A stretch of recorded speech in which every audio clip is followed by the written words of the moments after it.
Thanks for the hydrate. Today we are wiggling. Wiggle, wiggle, wiggle. Indeed. Oh my god, that's such a cute emote. You have the best emotes. What the fuck? Okay. You wanna... Hello.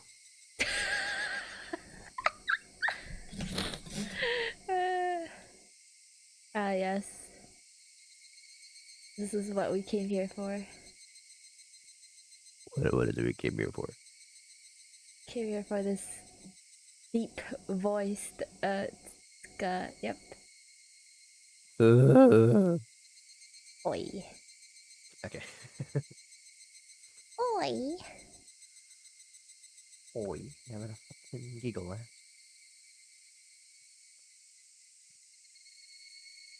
Hope that I won't get dizzy looking at you too. Wiggle, wiggle, wiggle, wiggle, wiggle. Yeah, true. It is a lot of movement, I should say. It's so cute. He got his wiggle recently, so I'm like, yes. Yeah. Amongst other things. Can you guys hear the clip? Oh, Rushing A. Fortnite. Indeed, Fortnite. Kiss Fortnite. More like these nuts. Hey. Hey. Hey. Hi. Hey, Oh hey. ho. Hi. Weehoo. Oh.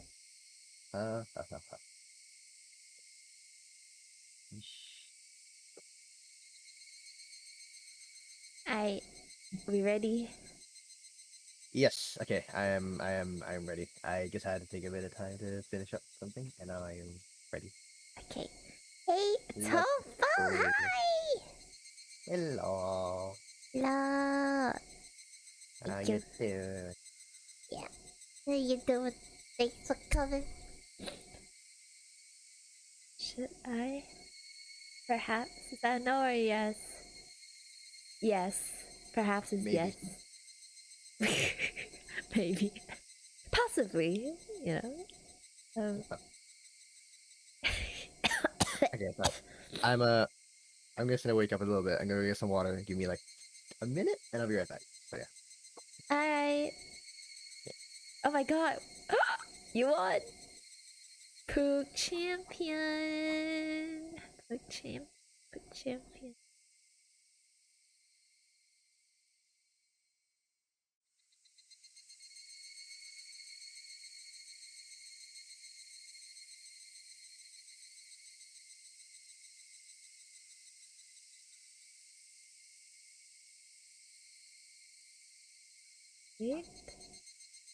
Wait a minute. Alright, I'm done. How you guys doing? Sorry, I had to solo some stuff. How y'all doing on this fine Tuesday? I, as always, am sleep deprived, extremely tired. I can't look at you two. I'm sorry. You don't have to. Just cover one side of the screen. You know? Don't look at us. Maybe make us smaller, just so that people can enjoy the the actual visuals. Okay. Because I worry that if it's too big, it might be too close, and then the fact that it's moving so much, kind of Alright.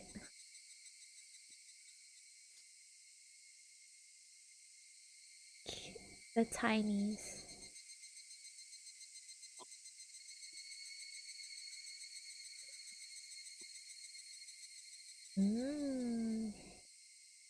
I need to move you over here. Switch here. Wait.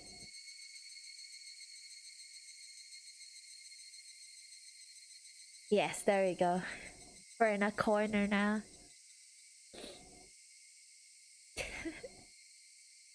Small scripture wiggle. Yes, indeed, indeed. We shall be wiggling in our corner. I we gooch. Yeah, we good. Okay. Howdy. Hello, Jax. Come in. And these nuts. What? I move my head along wiggle. I think that's why people get a headache. don't don't don't wiggle too It could much. be. It could be a way to do it, or like maybe go against it. You know. It's so I don't know. That's fast. worse actually. That's worse. Actually, no. At that point, you just get you just actually get motion sick. Yeah, just don't. It's really fast. It doesn't look fast, but it's fast when you try to do it yourself. Yeah. Does it make a difference? Doesn't make a difference. Yeah, no, it doesn't. Hey. Hey, Spray Jax. bottle. Welcome. Wha- Just so you know, I think we are pretty close to the end. Like, quite close. We are. I can hear the think so. rain. I feel like we're getting Oh, there. Yeah. Alright. It's raining. The game. Split personality. Shout out to Tsuka and Jax. Hey. Jax. What? I guess did you put your hand over your mouth? Yeah? Oh. Why? Does No, it no. sound weird? It sounded pretty muffled. It sounded like you're on like the radio, you know? Wait, really? Yeah. At least to me. I'm not sure how it sounded to chat. Think that just spray your ears? Yeah, pretty much. Because I'm so tiny now, it sprays my entire body and not just my fucking face no more. Feels bad. Wait a minute. I just realized. Why was it? Ooh. Okay, there we go. Oh shit, no. Wait.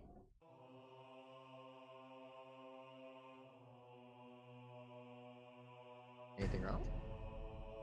Yeah, something's wrong. What the? No. Audio?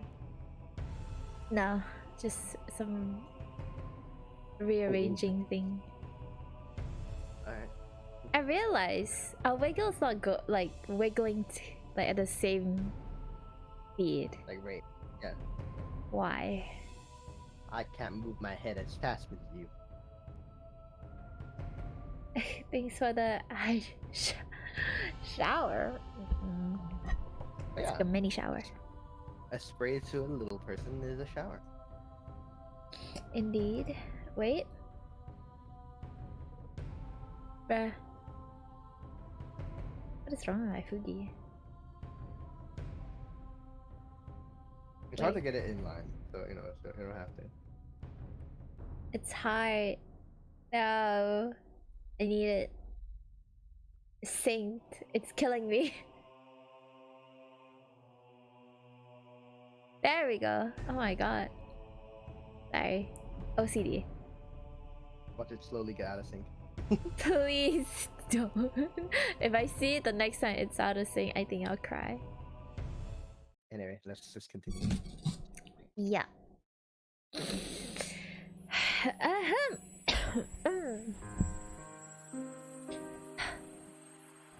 I see it in movies quite often. What is it exactly? Multiple personalities are thought to be escapism. Multiple personality disorder is a form of escape? Oh wait, I guess I Yeah, I think. correct. Oh, okay. I'm the therapist last time, right? And then you're the dude asking. I'm glad. Oh, wait, What? no, okay. No, Singapore tomorrow. I may not be online, so it's alright. Don't worry. Have fun in Singapore. In Singapore. Yeah. Enjoy your days there, bros. It's good fun. So yeah. Yeah. I forget hip P. It's just Exclamation mark PATS. Hats, I think. There's no head. Alright. Correct. The exact mechanism is not fully understood, but it's believed to be a type of defense for the brain to retain mental stability. Hypothetically, poor people imagining themselves as wealthy is a form of escapism, is it not? Oh wait, no, this is you. Yeah, I was supposed to be me, man. No. Oh, you know what? At this point, you guys read the both sides. Alright, the game's good. Yo. Alright, is this also a form of multiple personality disorder? I wouldn't go that far, but broadly speaking, one could infer that it's something that occurs in us all. Does a split personality occur when one cannot tell which is reality and which is the escape? That's difficult to say.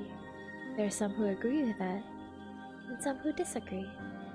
There's no consensus. But is the occurrence of multiple personalities still an unknown phenomenon? Something not fully comprehended in the psychiatric field? Unfortunately, that is the current state of things. We can only put our hope in future research.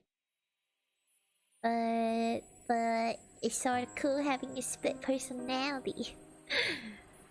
What kind of people get split personalities? Recent studies find that those who develop it, or rather, those who are more susceptible to developing it, may be genetically predisposed or may have abnormal mental development. Some say that childhood abuse increases the chances. Yep. Speaking of which, person A here experienced abuse as a child and how sad. Person A has 7 different personalities. Let's watch a video of him. Right after these commercials. I don't know. What was that? Commercial. Yeah, I need these nuts in your mouth first. Nuts. Fun fact, your birthday. What? What? I am confused. Hey. Okay, Jack, try it again. Yeah, try it again. Alright. Seven. What? Never mind. Here it is. Yeah. Okay. The 7th Mart was a bargain supermarket with food and alcohol. Oh, blah, blah, blah, blah. That's you. Yeah. What's this, KG? So many. There's no reason to get all these different kinds, is there? I flocked all the different colored I flocked all the different colored cup noodle bowls into the cart.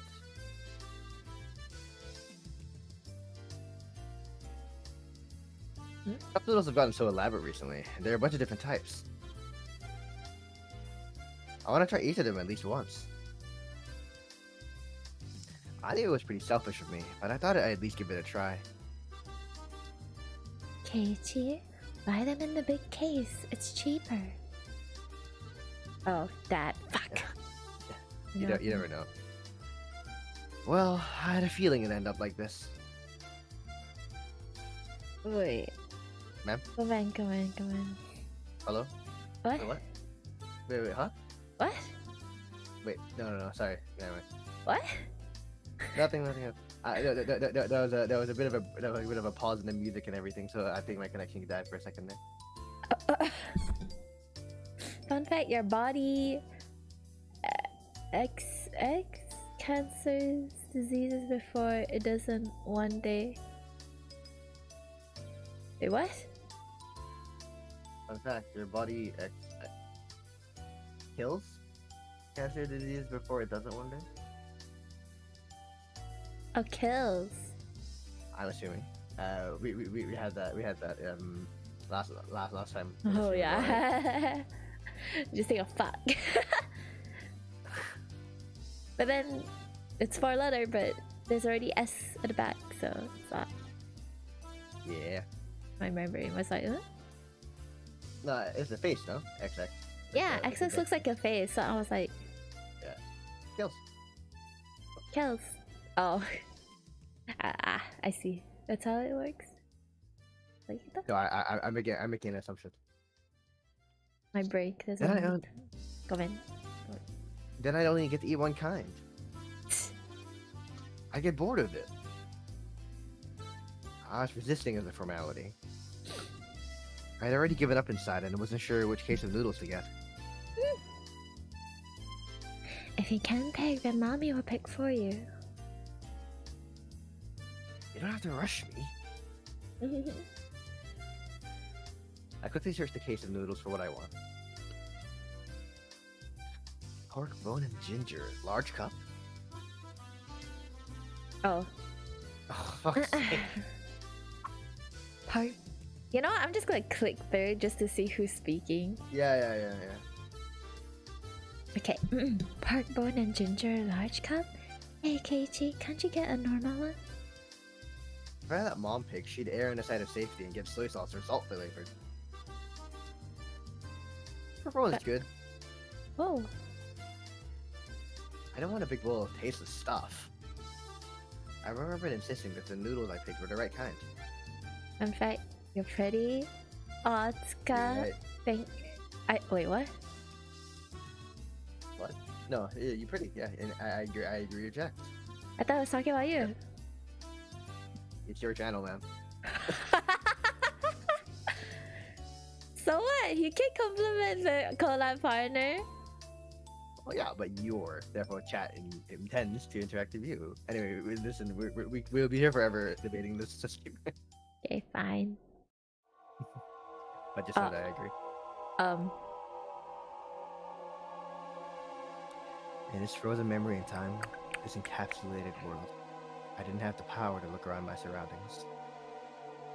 So, I did what I could. I reached out with my hearing and vision, sharpened my senses to find a presence I overlooked. Up. No matter how much I searched in my field of vision, I couldn't see Rena. I rewound the situation, searching. Well. But of course, I couldn't find her.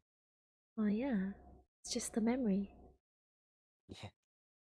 Then, was she spying at me from my blind spot? I go through the sound and presences again, looking. I could sense the other customers. They were all mixed about, moving as they please. There was nobody looking over this way, and no one trying to get behind me. Not here. Couldn't be here. Probably wasn't here. I would definitely notice if someone's right behind me, even when I wasn't on my guard. I smiled wryly at the thought of using a vague word like probably, right before contradicting it with definitely.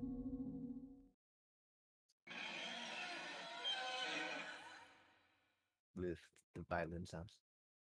Then, I paused my mental replay as a chill ran down my spine.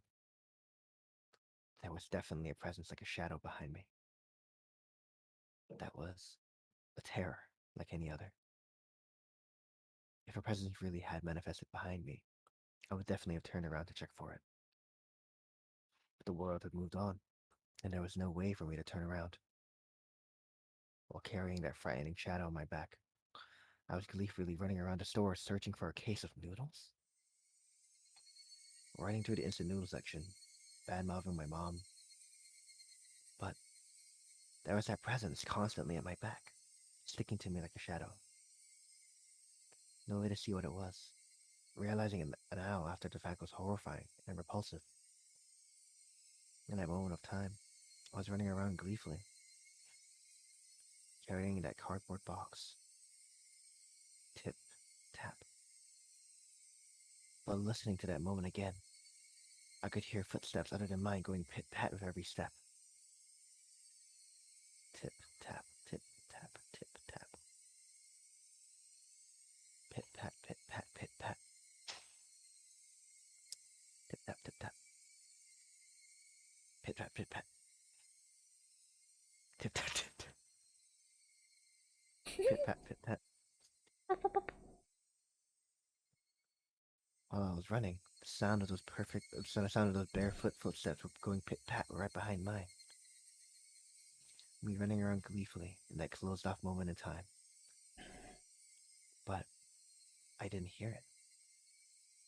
No, I heard it.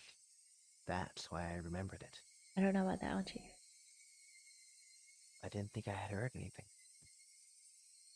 That's why I didn't turn around. That's why I didn't turn around. In that moment, the pit-pat of those footsteps were following me the entire time. I couldn't run faster and escape. I couldn't run any faster than I had ran at that time. I couldn't turn around. I hadn't turned around before. Not once. Then I returned to my parents and started talking. A shadow-like presence was right at my back.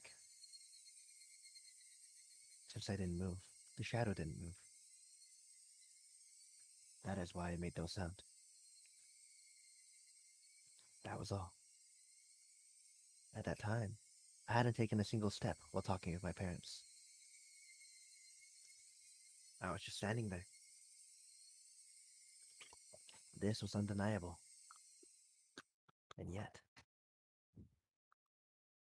I heard it. A pit-pat. That shouldn't be. If I took 3 steps, it followed 3 steps. Wasn't that the rule? There was no sound other than that. At that time, the entire world had gone dark. Sudden darkness. It was the end of my reflective journey. I was tired. I wanted to end it. Someone turn on the light. Except my body couldn't move. As if I was sewn into that moment in time. Pit-pat. My past self's hair stood on end. That's possible. Not as just breaking the rules. I haven't moved. So you shouldn't be moving either. I couldn't move. So you shouldn't be able to move either. Follow the rules. You realize that? Okay. Sorry. Let me go on. Let me go on like a mini tangent right now. This man says the same thing over and over, 5 times, 6 times, 7 times over. And give me a second. What?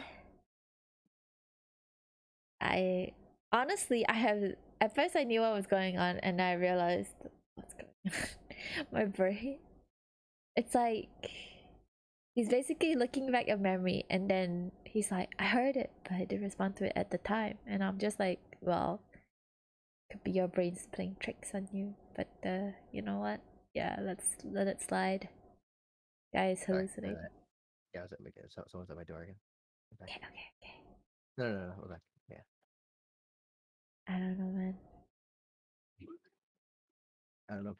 I've been reading his KG for like the past few weeks, Uh and it's just huh. it's like to the point where I get that he's going a bit insane, but he's repeating the same thing over and over. It's like, my God. I don't know. Like this part would like it was okay at first, and then now this part just really confuses me. I'm just like, what is this? Just a bad dream or something?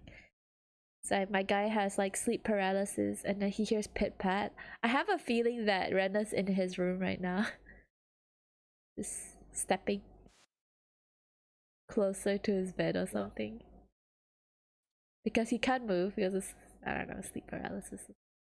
I don't know, man. Follow the rules. Oh, the rules. Pit, pat. Yet that sound echoed into the darkness once again. The hair in the back of my neck pricked up on end. It was so close that it was hard to tell whether it was touching the hair or not. Why couldn't I move? Like how the presence was moving behind me. I quickly realized That she was in my room. I could move. It's just that I was scared and didn't want to. But now was the only time I could turn around. It was something unforgivable in this moment in time. But I needed to turn around immediately. As if my entire being was trying to force me to stop.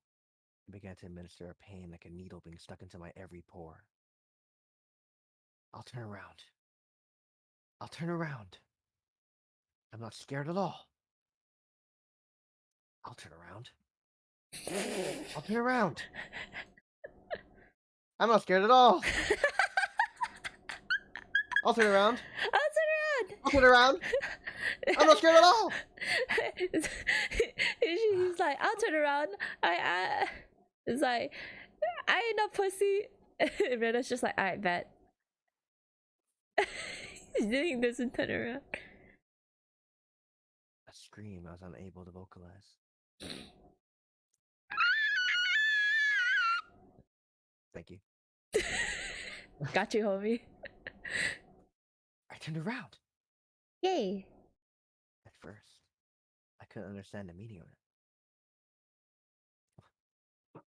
What? What is this? The situation in front of my eyes. It was like a mouth biting an apple and slurping the juice. The way you would do with an apple. My mind was being eaten. What? What? I began to munch down, slurping the juices, because it was like an apple. Meaning, what in front of me was.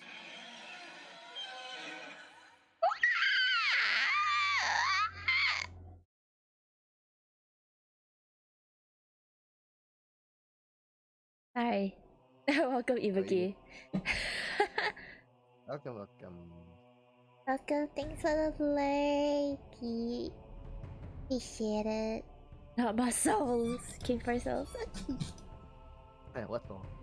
Also, can I BRB take my plushie real quick? Yeah. It's not that far anyway. Right? It's not even that much of a BRB. Just go grab it. What is it, sushi or rabbit? It's kind of far away, and I'm scared I'm scared. You know that scare when when you're watching a scary movie and your legs don't want to touch the floor. Yeah. I get that. Yeah, that's me right now. I'm too scared. I don't want to leave my comfy position, but I want to get my plushie. Bring the computer with you. You know. That's how that works. No. Oh. They're on the other side of the bed. No.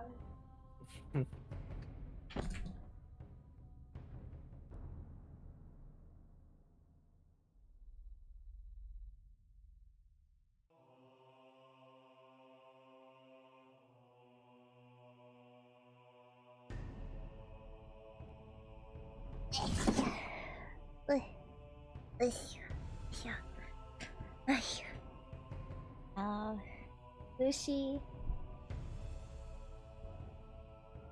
Now, Sushi had like a really nice scent before this. But like really comfy scent. Yeah. Like it, well, a brand new scent. I can't tell, but I've been hugging it so much every night. It just smells like my room, and it doesn't smell like anything anymore. And I'm like, damn it. Well, I mean that's normal, right? It's like things eventually you get used to your scent, and then rather the scent will rub off. Yeah. And eventually everything will just all the same. You said this is God. It's not the same, but it's still fluffy. Yeah. Slush. Pet. Really calms me down, you know.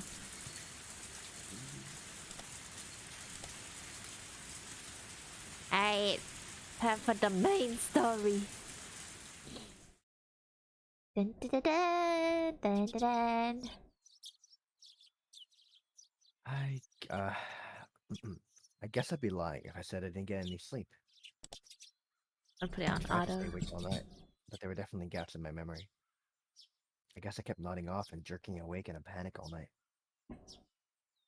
I spent all night hugging the metal bat and sat on top of the futon I used to barricade my door, waiting just in case someone tried to break in through my window. Oops. If I left, no, you're okay. If I left the spot, Oh, man. you're fine. Yeah. If I left this spot, someone would break through the door, sending the futon flying, and attack me. But if I stopped watching the window, someone would break through the glass and attack me. Because I was the hydrate and like what? Nice. Thanks, G. I would get like I started telling myself I was just being paranoid, but I couldn't sleep. uh-huh. The thought of being so vulnerable scared the living daylights out of me. If sleep meant taking that damn it. If sleep meant taking that risk, I didn't need it. Am I rubbing off on you already? Hush. So set. It was so much better to just stay awake. At some point during the endless cycle of nodding off and jolting awake, light began to shine outside. But that was it. It wasn't so much the morning as it was just the sun simply having risen. I snuck a peek out through the curtains. Rena was gone. She's in your kitchen now. Yep. I couldn't see her anywhere, no matter how hard I looked. Finally, I could breathe a deep sigh of relief. The night was finally over. I'd be lying if I said I wasn't tired, but I didn't feel like sleeping at the moment. I still had time. But I needed to make my own breakfast, so I'd better get started soon. Skipping school was also an option. With my mom gone, it'd be easy to play hooky. Honestly, I debated it. The risk involved in leaving my house was incalculable. So staying holed up in here was probably my safest option. But staying here wouldn't solve anything. Oishi-san wouldn't help me without cold, hard evidence. Neither he nor my parents. So, unless I found some sort of proof, these relentless nights would never end. I stretched my body, tilted my head back, and closed my eyes just like I did every morning.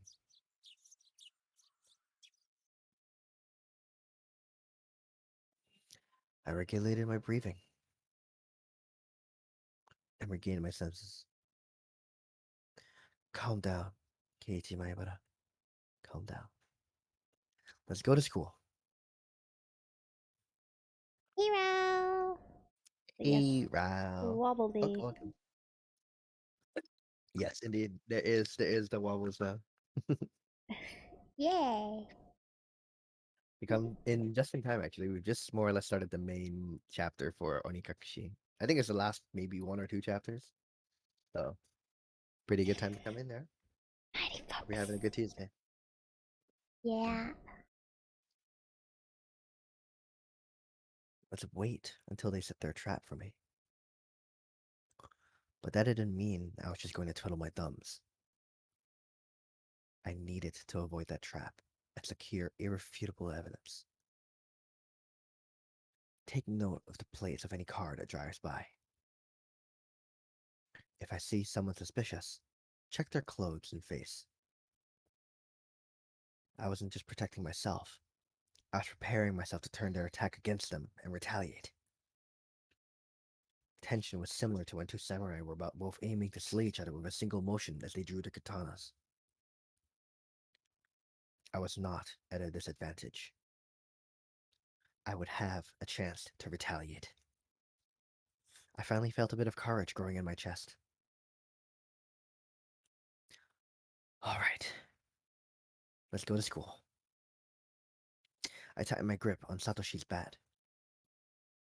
He was the only partner I could count on. Satoshi, please lend me your strength. And entrust your dying regrets to me, since you were probably murdered. The brackets, man. I'll make sure I dispel them. Ugh. With renewed resolve, I checked the clock. It was still early. Jester, bruh. Bradley's dead. That doesn't mean he don't have a bat. Yeah. I don't. I don't. Mom, come pick me up. I don't feel safe. What? What? Am I wrong? You're not wrong. But... Okay, hang on. Sorry, my screen. Okay. Of course, I was going to school by myself today.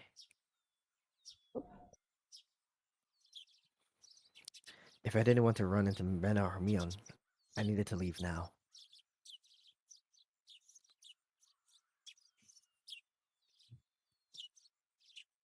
The shattered fragments of the cupboard were still strewn all over the entryway. Yikes. Right. I meant to clean it up last night, but never got around to it with the phone call and everything. If her parents came back and saw this while I was at school, I would never hear the end of it. Still, I'd be wasting time if I cleaned it up right now. And considering what would happen if I ran into Rena or Mion, it wouldn't be too late to clean it up after I got back home. Making extra certain that the doors were locked, I left the house. But did you check the windows? Yep. My uniform was still covered in mud from yesterday, so I left it in the washer. Today, I was going to go to school in a tracksuit. By wearing a different outfit this morning, my mind was forced to accept that today was different from yesterday. I had a hunch. Today might be the day I get killed. Keep your guard up, Keiichi Maibara. The only one who gets to decide if today is my last is me.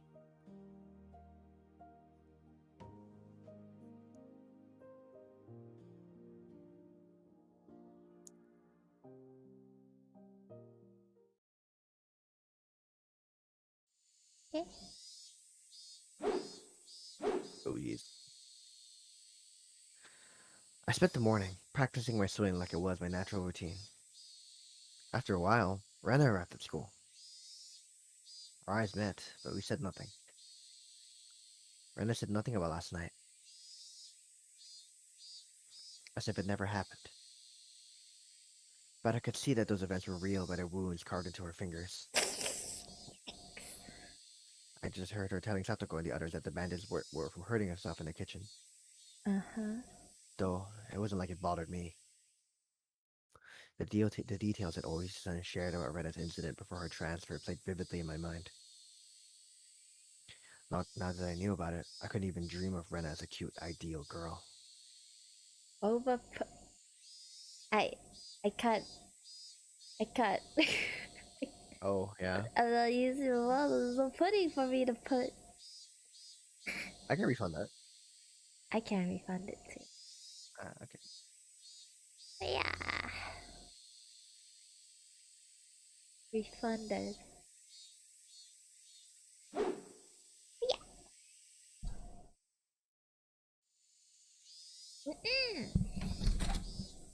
Ahem. Kei-chan, I see you're still aiming for the nationals. It was Mion. I had already sensed her approach, so I wasn't that surprised. There delay? No, for the chat and for the refunds and stuff, there's no delay. For the stream, yes. Never. Wait. Oh.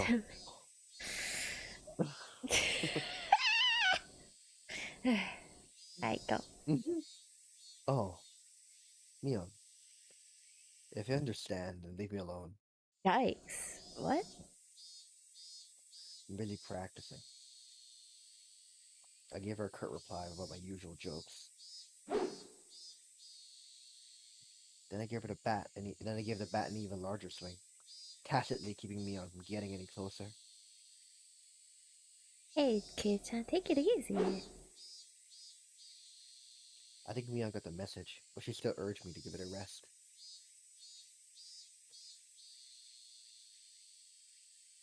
Oh, homeroom's not that far off, is it? Just let me finish practicing. I swung the bat even harder as a sign of my refusal. Kei-chan, when did you get into baseball? Just recently. Recently? You mean yesterday?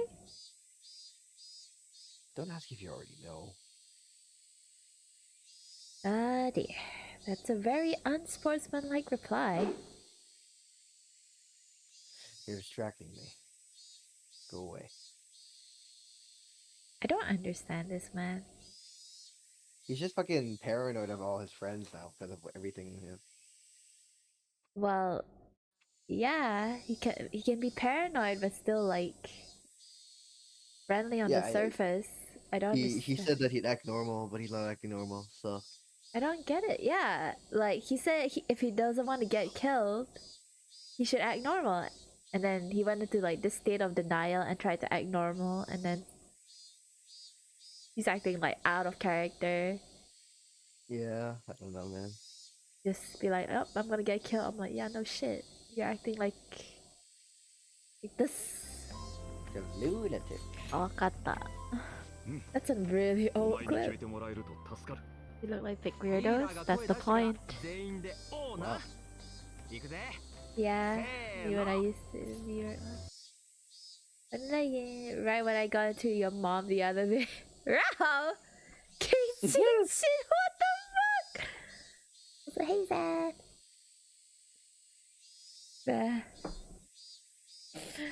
Alright. Oh, hey, Zeph. You're Yeah. distracting me. Go away. I ignored me and I kept swinging. Thank you. Pew, pew, pew. Normally, she'd get mad or bored and leave if someone gave her the cold shoulder like this. But Mion just stood there, waiting patiently for me to stop swinging. I didn't sense any hostility. That doesn't mean she's not hostile. Yep. But we were at school, in plain view. Acting like a dick, so K-chin. It's true. K-chin. Yeah, K-Dick. Kusin. What's up? Hi, Tsuka. Hello, Zephyrin. What? I do believe we have business. Okay. I doubt she'd suddenly attack me here. What? I was registering. Or was that too naive? Still, I was starting to get tired. Maybe it wouldn't be so bad to take a break and hear her out. Oh, both of your days, I just bottom fracked the man, nothing out of the ordinary. Oh no. I relate. No worries, brother. It's okay. Take a break. When you're feeling Yeah. tilted, it's always easier to just play something else. Take a break. Honestly, make sure that Valorant isn't your main game. Because God, sometimes that game does things to people. It Yeah. changes them. Yeah.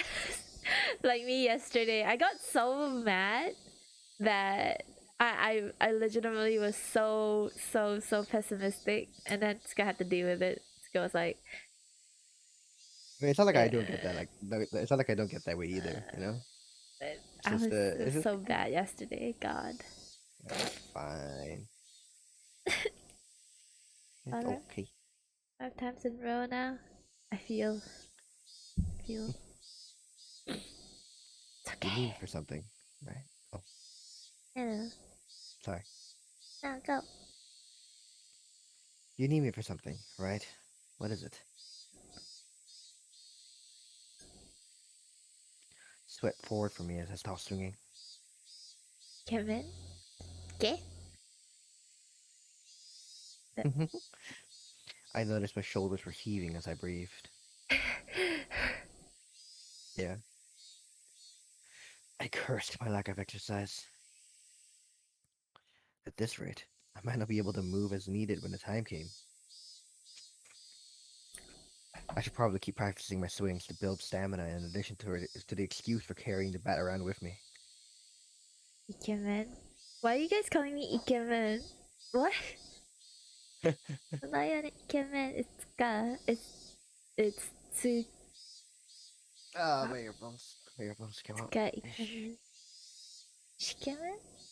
Ikemen, Yeah, homie. man. Yeah, man. Yeah, exactly. What did... Why am I Ikemen? I'm not even a dude.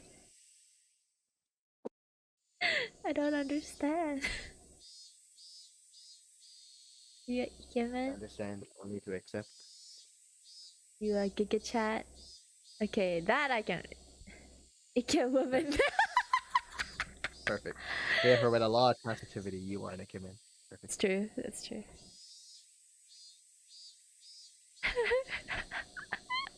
Okay. Well, it's nothing important. If you're tired, I can ask again later. And then in before, when we put down the bat, and then she asked later, why did you hurt Rena? You Yeah, cold probably, right? bitch. No, it's fine. Uh-huh. Oh no. I'm only dealing with you right now because I judge the situation to be safe. Uh-huh. Talking to you alone and far away from the others, that's out of the question. Well, Mioma is uncharacteristically trying to choose her words. But unlike Oishi-san, it didn't look like she was going to talk about something I'd rather not hear. Mioma was puzzled, trying to find the right thing to say. But then she gave a hearty laugh to break herself out of that mire.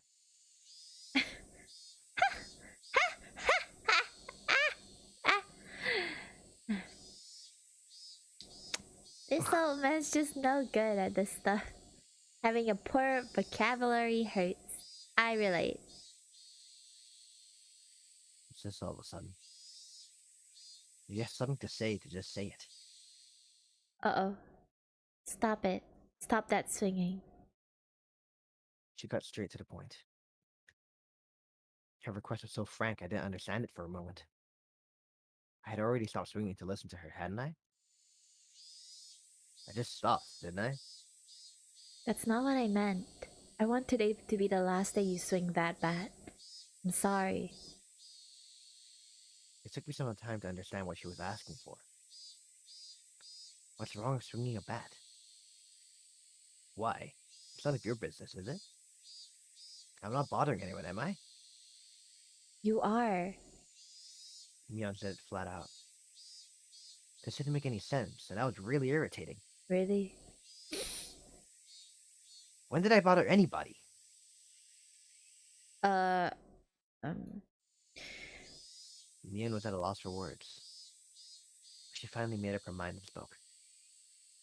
Though she stuttered as she said it. Because Kei-chan, that's someone else's bat. You shouldn't borrow without permission. It was left behind by a student who transferred, right? I'm just borrowing it until he comes back for it. Huh? Ah. Yeah. He transferred. Mion grew uncharacteristically flustered. That made it all too clear that his transfer was a lie. But strange, isn't it? Will the older brother to transfer by himself? And before, right? He just killed himself. Yeah, probably. And everybody's saying transferred, but then because they don't want to say he's straight up like, you know. Yeah. And then he thought like, you guys killed him, right? They're like, no, Jesus, fuck, what the hell? like, thanks for the like. While his little sister stayed behind? Mion couldn't hide her reaction as my words shook her up. Kei-chan, you knew? Satoshi Hojo, Satoko's older brother, right? With the one demoned away last year? Unable to respond to that, Mion fell silent. Oh wait, yeah, that means he could potentially kill himself, but he can't find a body, so... Rena asked the same thing. Why did you start swinging that bat? She told me Satoshi did the same thing. practicing his swings. Right before he went missing. So, is this some kind of omen for Oyashiro-sama's curse? Shh. Mion panicked and looked around. Please, Kei-chan, don't mention Oyashiro-sama so recklessly. I don't believe in him. But there are others very much too. Rena especially. Dangerous and so? Anyway, you're scaring everyone. If you're just fooling around, and stop it. You have to stop acting like Satoshi. I was the one who was scared. Who do I have to thank for taking this bad up in the first place? But it still unsettled me to knowing that my actions were overlapping with Satoshi's. Exactly, so stop doing it. Oh, doing it. Yeah, that's It'd be one thing if someone suggested it, but I thought I was making my own decisions. Uh-huh.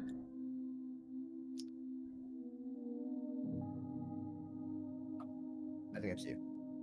I think that's you. I'll say this now. I don't know anything about Satoshi.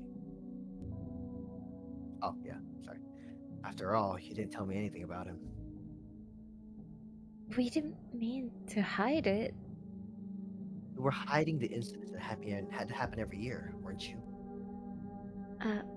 That because we didn't want to, You didn't want to scare me? That's your reason for leaving me out? No, we didn't mean to. Mion, I asked you directly if something happened at the dam, didn't I? And you told me nothing happened. When someone was dismembered and murdered. You lied to me. I'm sorry. I didn't mean to lie to you. Friends don't hide things from each other, right? Well, debatable. Yeah, well, isn't that right? Then you all are my friends. Kei-chan, we... Mion looked helpless and flustered. Was I imagining the tears in her eyes? Well, yeah. Maybe she was actually being thoughtful. I swear this man's just crazy. And No, he's slowly, like, he's being paranoid of his friends, but in before, his friends was legitimately worried that he would transfer away if he hear all these things. That's why they kept it from him or something, I swear. Maybe not Rena, though. Yeah, right. Yeah, Rena. Well, I don't know. Maybe. Maybe not Rena, though. I never could have imagined Mion acting like this. Oh, by the way, those get well mochi you bought the other day, they were good. I thought I was going to bleed. Who did it? You? Or Rena? Me. She admitted it so easily. I couldn't help but be surprised at how easy that was. You could have killed me. How could you do that to a friend? But it was just a little prank. Mion gave me a wry smile mixed with confusion, causing even more anger to well up inside me. You think that was a prank? I grabbed Mion by the collar and lifted her up. That wasn't the same as putting Tabasco sauce in a piece of mochi. It was a needle! A sewing needle! If I had swallowed that and it lodged in my throat, what did she think would happen? Mion's face froze as her body rattled in fear. This wasn't the Mion Sonozaki I knew anymore. Yeah, because you're fucking terrifying. Anyways, you're not my friend. There's no reason for me to listen to someone who is not my friend. So just leave me alone for a while. Got it? Mion wasn't replying anymore.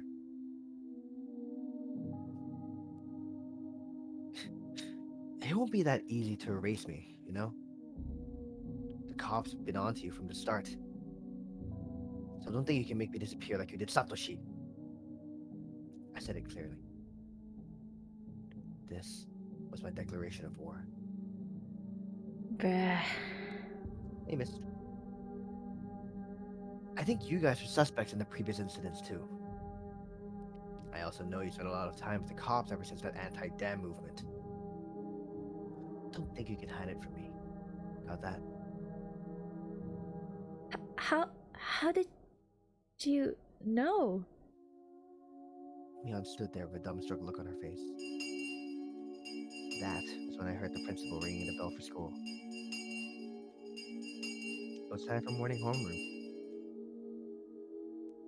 Hello. There goes the acting mumble thing. My guy, The guy straight up went like, "Fuck you." I'm sick and tired of your fucking lies and shit. Straight Yeah. up was.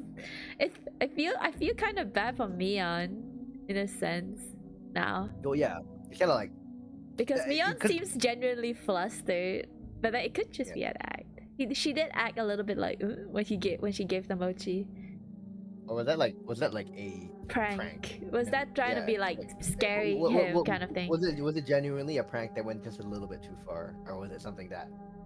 Yeah, was it it's one hard to relationship tell. Rena might just be a bit, obsessed Rena is with him. actually a bit I don't know. yandere, but Yeah. a little bit Let's crazy. go. The class rep needs to be there, right? At that moment, for the first time, I realized Mion was sobbing as tears ran down her cheeks. I feel bad, but also I don't know. Yeah, same. Honest, I'm so Yeah. confused. Who is who? Who is bad? Who's good? I can't tell. You're so mean. Can't tell. Me. I wanted to console her, but I shut my mouth. I had no need to feel guilty. I'm going. Don't be late for homeroom. You're giving just an edgy tea. Yeah. I'm trying to be like, Leon's like, you're so mean. What the fuck? I left Mion, still shaking, as I turned around to head around for the entrance. I had no idea how troubling it was to make a girl cry. Behind my back, I could hear her muttering. It was a faint mutter as she was speaking to herself. Oh, what did she say?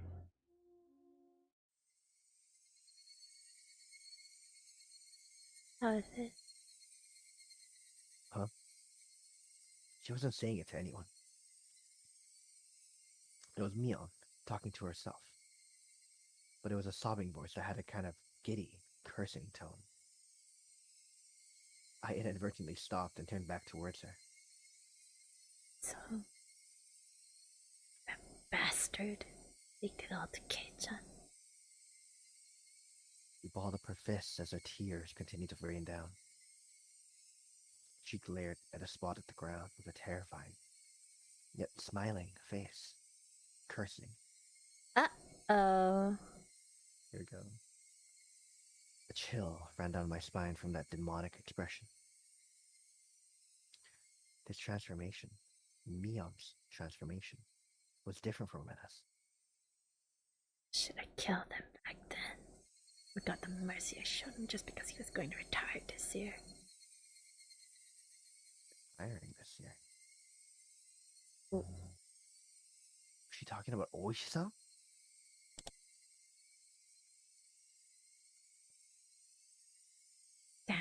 Damn it, I'm gonna kill that.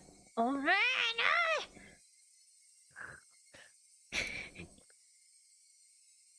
It felt like the air itself had begun distorting. With Mion at the center, the world had begun to twist and spiral, bending and whirling. This was the first time I'd experienced such a visage. Kill the bitch! Kitty. Attention. Mion made up an excuse for her red eyes by saying there was something wrong with her contacts. I don't know a single thing about this game so far. If you really want to get like a really short summary, right, is that the main character Keiichi moved to a village. He was and he has this group of friends, right? It's Rena, Mion, Satoko, and Nika. And then so they're what you normally expect from like a slice of life anime, right? Friends, they're in a small school together, they get along. But then eventually he starts to like realize that there's more in this village.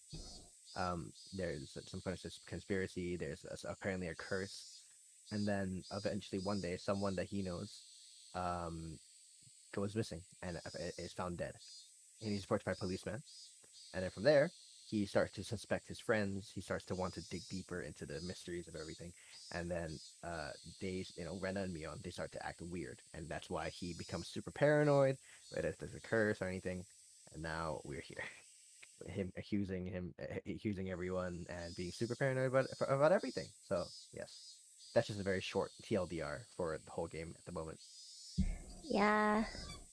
So it's mainly about the mystery of the curse, the residents, the villages, and whether it's all in his head or is it actually sort of like a curse, you know? But yeah, that's what it is so far. Woo. Yeah. After that, neither Lena nor Mion spoke to me for the rest of the day. Neither Satoko nor Rika-chan looked me in the eye.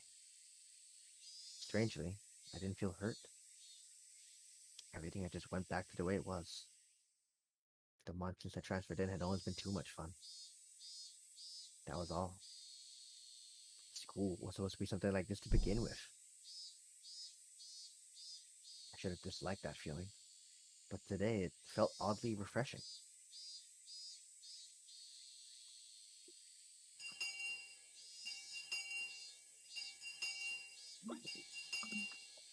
The bell rung, sounding the end of the monotonous school day, which had felt so tense yet so dull.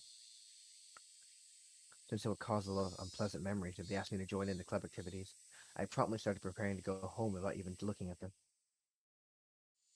I stuffed the contents of my desk into my bag, wrapped my hand around Satoshi's now familiar bat, and began heading towards the entrance. I wasn't listening. Oh yeah. It has been a while, Yeah, huh? we hope he's doing alright. Yeah. I think he's busy.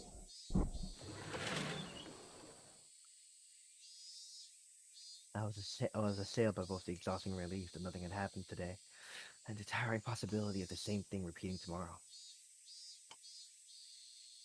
But deep down inside me, far beneath in the recesses of my heart, achingly, I knew this would be the last day of this cycle.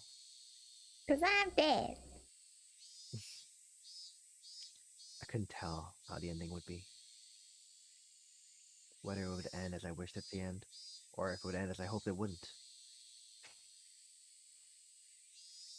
Regardless, in my current state, there was something more important than how things would end. There was something I wanted to know. Why did I have to be killed? How did it come to this? Why? For what purpose? The sunlight was relentless. The sun, the heat, even the air. They wouldn't give me my answers. I like how he's like. I just realized that he's chilling like this, thinking like, "Oh, this is my last day. I'm definitely dead, right?" But my guy heard what Mion was going to do to fucking Oishi, and then he just, yep, okay, and then he just forgot about it. I swear. Like he didn't even say like, "Don't you dare go near him" or anything. He just heard her mutter that and then left. What about his day, you know? Yeah, he's like, not my problem. What the fuck? Or could it be? The cries of the Higurashi were desperately trying to tell me something. Somewhere, mixed in with their streaks, Tomitake-san and Satoshi were also probably trying to tell me something. I simply haven't been able to realize it yet. When I do realize it, I wonder if I wonder if I will be amongst the Higurashi fruitlessly crying to the next victim. Glancing down at my feet, I saw Higurashi on its back, spasming weakly.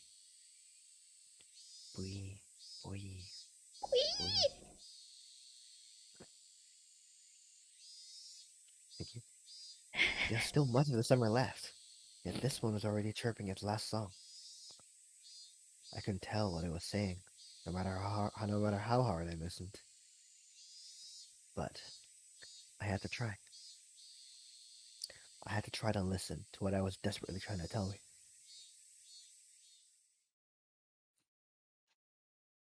At that moment, the shrills of the Higurashi ceased all at once, as if they had huddled together, fearing that the person who brought them to their dreadful fate had arrived. There was no mistaking it. A presence was approaching. The sound of footsteps was almost non-existent. If the Higurashi hadn't warned me by ending their chirping, I wouldn't have noticed. My exhaustion left me in a heartbeat. In its place was a rush of adrenaline that sharpened all of my senses. Oh no. It's Rena. It's gonna be Rena or someone, and then he's gonna they're gonna be right behind him. He's gonna swing out of panic, kill them, and then be like, uh-oh, what did I do? Yeah. I was just barely able to hold back that creeping, suffocating feeling of horror. It wasn't something I could hold back for long. But in this moment, when I needed to be razor sharp, I was able to retain my composure. I wasn't going to shout like I did yesterday. I hid myself calmly amongst the trees, waiting for my pursuer's shadow. Could I get them to pass by me? No. Since I was able to hear their footsteps, they were probably also able to hear mine. They probably might have already been able to tell that I hid myself away and was holding my breath. The person tailing me. Was it Rena, just like yesterday? If it was Rena, I wouldn't hold back. I could just yell at her and make her go ahead like yesterday. If it wasn't Rena, it would depend on how they acted, I guess. The footsteps ambled closer. I swallowed, wiped my clammy hands on my pants, and readjusted the grip on the bat. I could tell that the fear that I'd beaten back at once but was now waiting for another opening to come out. Who could it be? I peeked out from behind a tree at the person following me. My imagination had led me astray. It was Rena. There was a bit of relief as I realized it was someone I knew, but that feeling left me in an instant. This wasn't the same Rena that I knew. Her eyes were dark and lifeless, but her mouth appeared as if it was carved into a crescent. Yes, it looked like she was grinning slightly. And in her right hand was an axe. I hid myself behind the tree once again and recalled the unbelievable sight I just saw. What was that just now? The embodiment of terror, laid bare. Maybe she found something to carve. Yeah, probably. Baseball, practicing my swing. There were tons of excuses for me to be carrying a bat. But for that axe? There was no excuse for that. Uh-huh.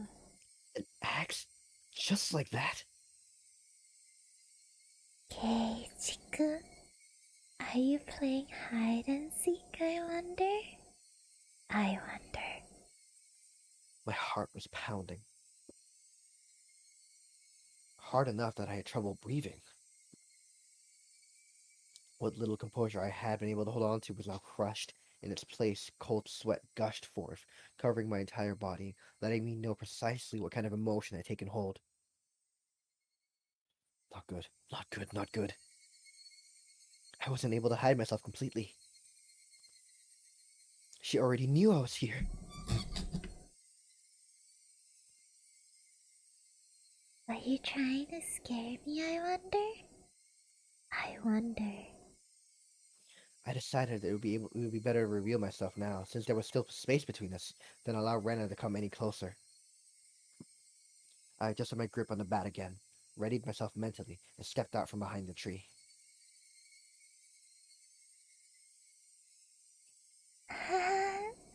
I found you, Keiichi-kun. Rena was pleased that she found me, eliciting a mysterious giggle. Her mouth was smiling, but her eyes told me she was displeased by the fact that I had been hiding. Those eyes. They were just so empty. My legs began to quiver. Ugh, not good. In a pit of my stomach, some sort of viscous, hot, and cold substance began spreading around. If I allowed it, that substance would slip into my bloodstream and undoubtedly freeze all the organs in my body. What? Not good, not good. I'd be devoured by Rena at this rate. Strike back. Don't lose. What is it? I blustered, hiding behind my bravado. But Rena didn't flinch one bit. Just the same as Keiichi-kun. I'm heading home. And what about that axe? And what about that bat you're holding? I'm practicing my swing. And I'm treasure hunting. Rena gave a flippant explanation as to why she had such a fearsome weapon. Treasure hunting? At the treasure mountain near the dam site, I found a new cute thing, so I needed this to dig it out. How can I believe that? Bruh. You literally did it for her at one point, so. You wouldn't believe it, would you?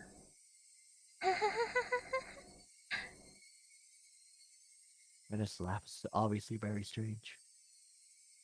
I'd seen Rena's transformations many times before, but the one today was completely different. Like her mischievous tone and the shrewd glint in her eyes. It wasn't something that roundabout. I'm not sure what to say. It was just so obvious.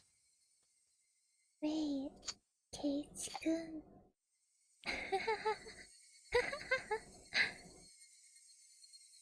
Rena didn't stop walking, even as she let out that eerie laugh.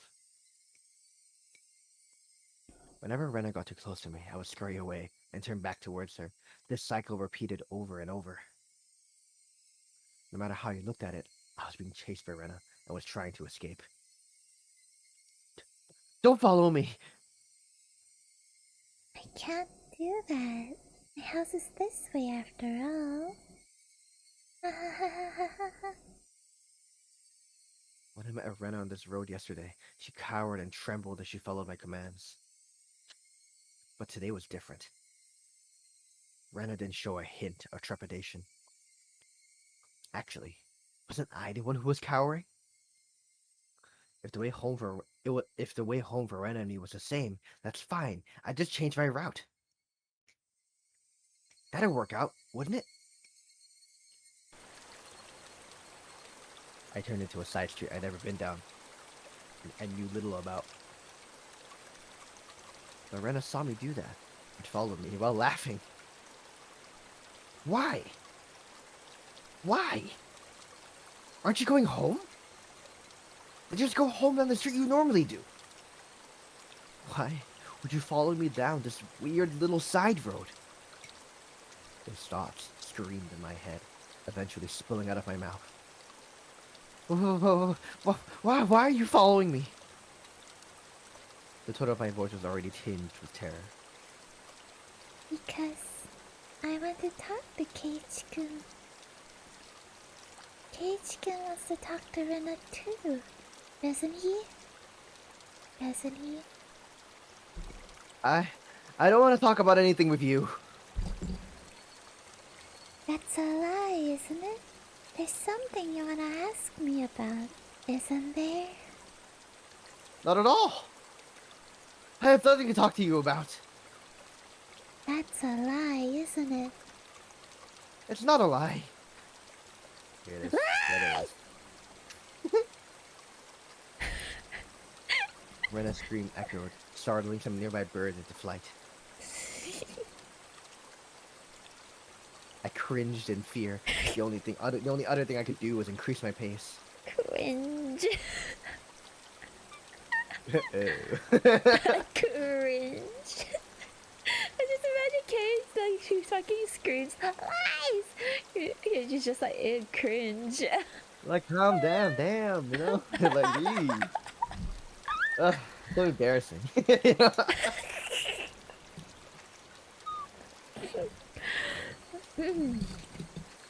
Let's talk, Keiichi-kun. Talk. Talk. Why was I running down this unfamiliar and deserted street? Doesn't Keiichi-kun have something he's worried about? Nothing at all. I'm not worried about anything.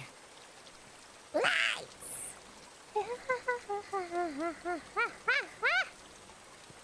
Even though I was running. Even though Renan was walking. Why wasn't I getting any farther away? I know. I really do know. You're scared, aren't you, Keiichi-kun? I'm not scared. You're just a monkey right now. I'm always a monkey. He's a rat! God, You're a rat. you rat. She's a rat indeed. Rena's a rat, honestly. I'm not scared, you are. Yeah, pretty much. Oops. I'm not scared. I'm not scared of anything. Lies!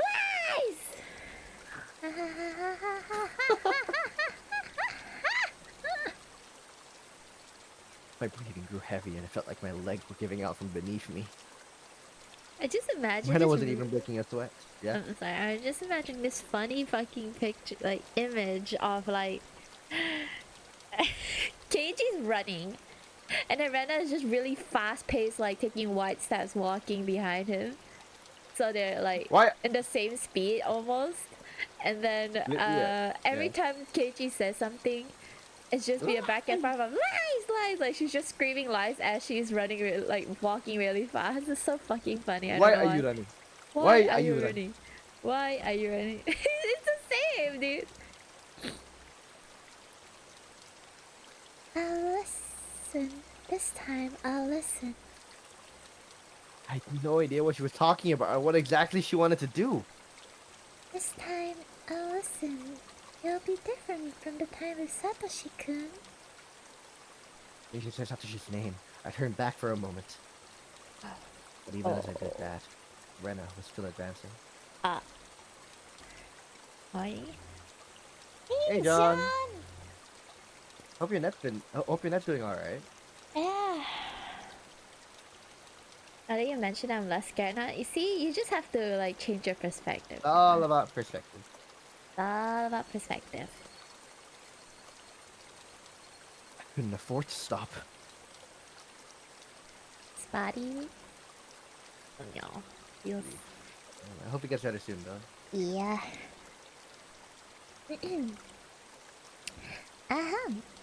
Satoshi-kun was worried too.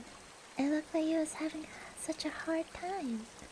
But I didn't listen. I was so sad. Where did this street connect to?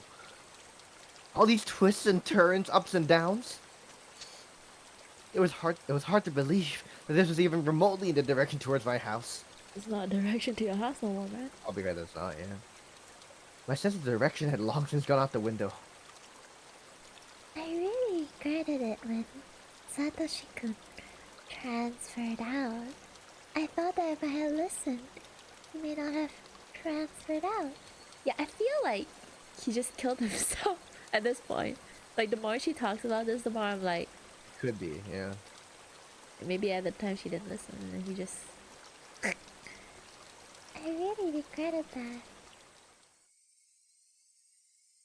The road led me deeper into the forest. Was I getting farther away from the village the more I ran? I lost more and more of my composure the more I thought about it. But despite this realization, my inner self was still disturbingly calm. I see. I vowed that if there was someone struggling like Satoshi-kun did, I'd save them. I don't want to see anyone transfer out again.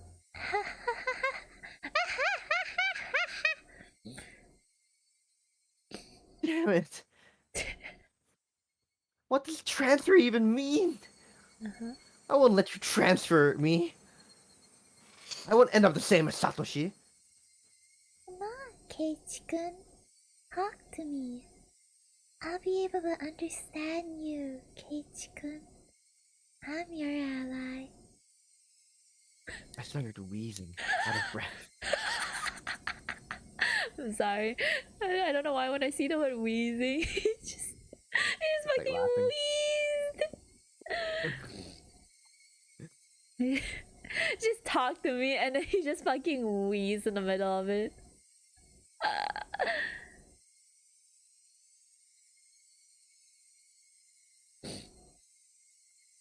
His voice is homicidal, chasing her very well. There we Wow. go. Can't tell if that's a compliment or not. That's good. I mean, it means that you're embodying the character well, you know? I am the I mean, what? Yeah, you're embodying the character well, you know? Okay. My lungs were so hot that they felt like they were going to explode, and my heart was beating as hard as it possibly could. He's in love. I should have practiced running instead of my swing. I couldn't even afford to scoff at that stupid thought.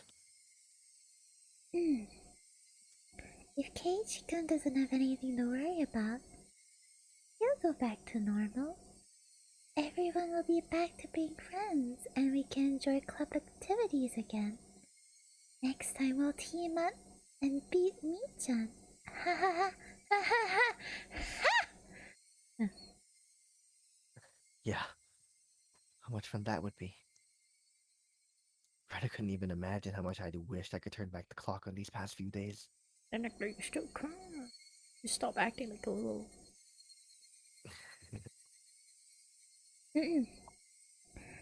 Could be nice to me again, too. I want to go searching for treasure again. This time, I'll prepare a nice lunch. Actually, we could just go right now. Let's go up to the dam site together. I'll show you the cute thing I just found. Goes up to the dam site together. And I'm like, the cute thing is you. Aww. And then she fucking chops us into pieces.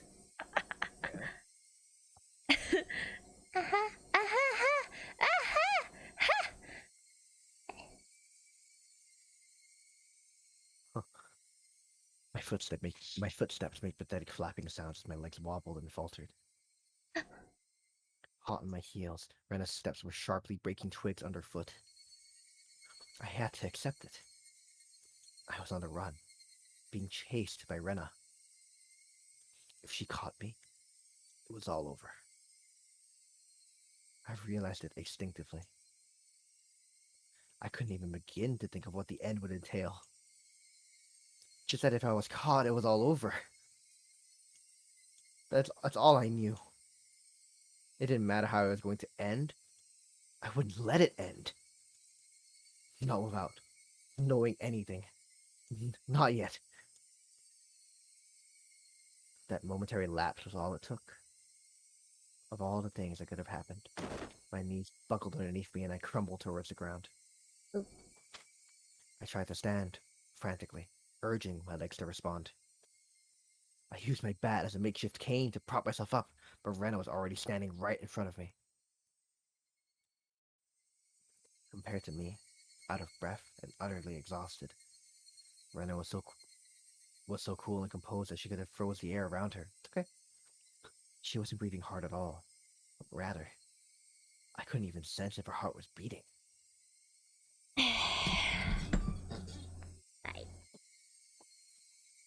Are you afraid of something? I wonder.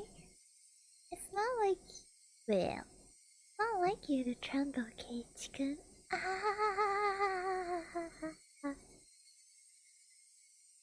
Her expression looked almost affectionate. Almost.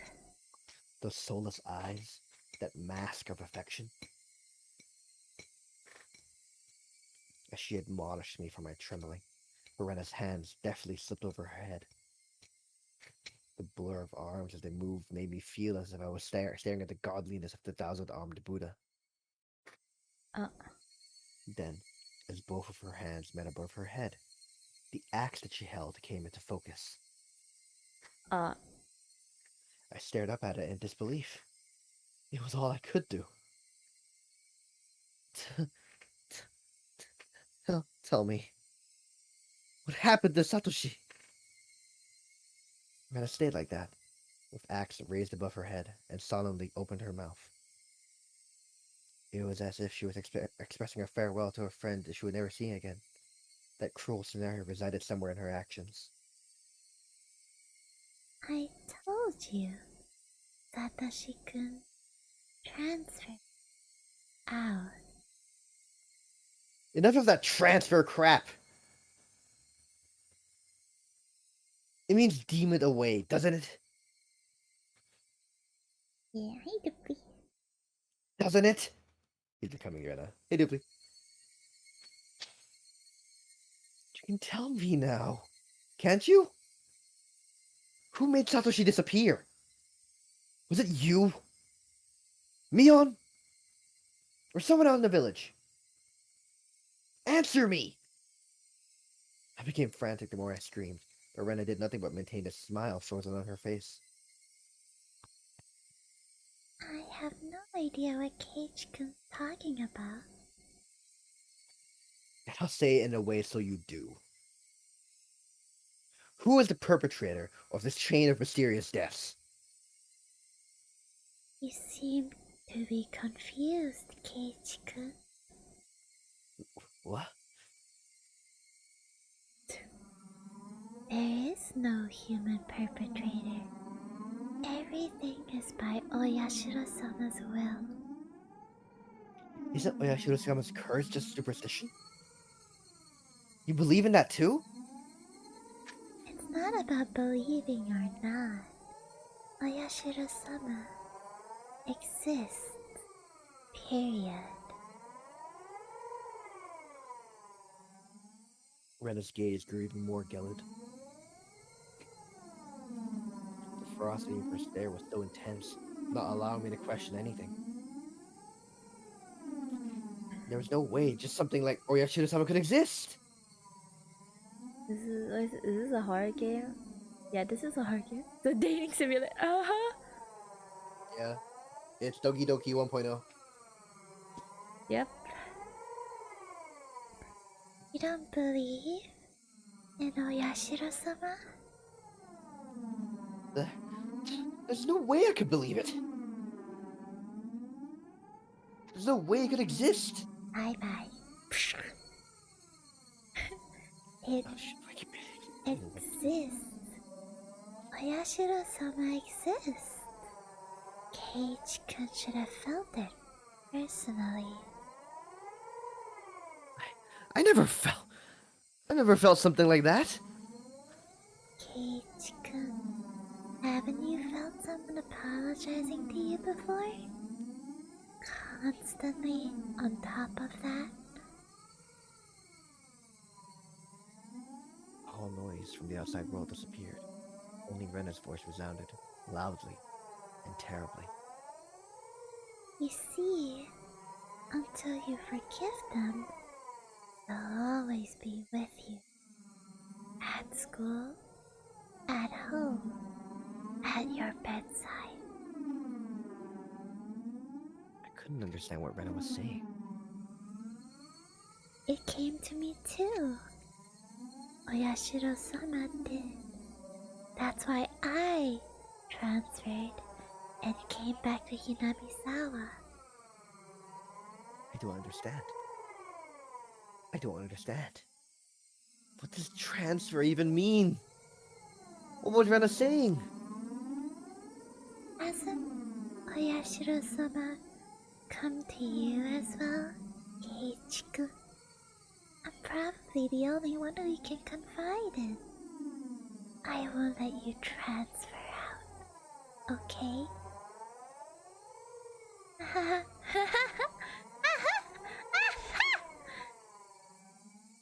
Rena's demented laughter clanged around inside my head. Was Rena saying Oyashiro-sama's curse came to her as well? That's right. Last night, I had heard about that when I asked about Rena.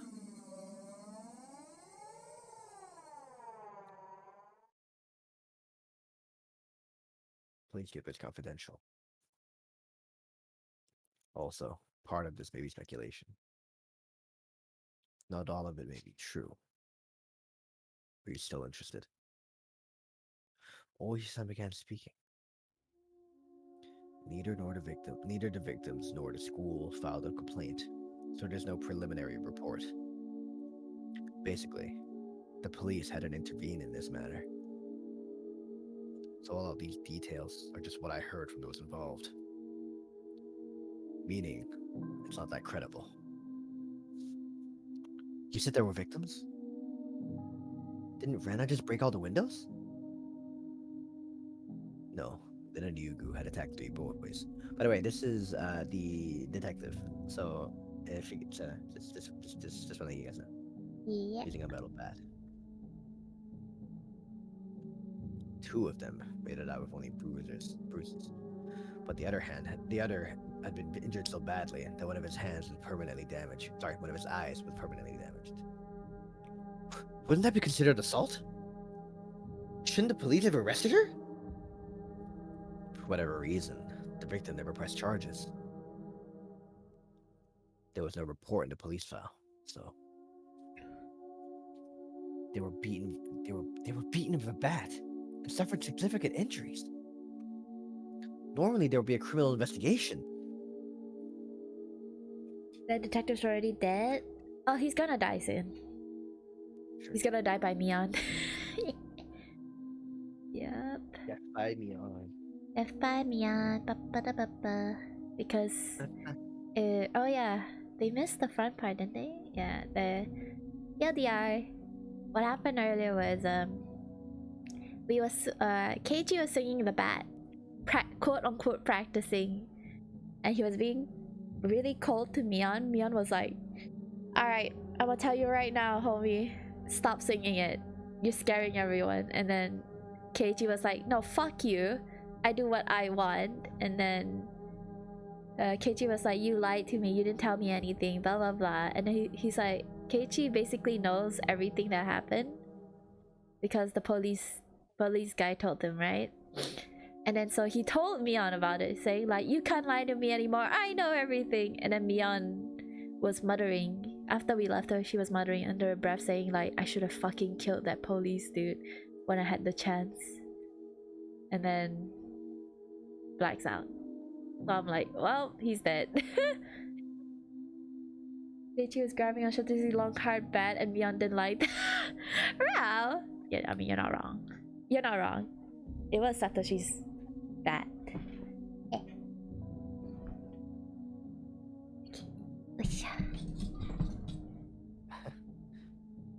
I tried asking the 3 male victims for their side of the story, but they all were reluctant. It's hard to say. They were all afraid. Even after she had transferred schools. Oishi-san, could you summarize it starting from the beginning? Rena hit people while she broke the windows? Or was it she started breaking the windows after she got bored of hitting people? They sounded similar, but the meanings were drastically different.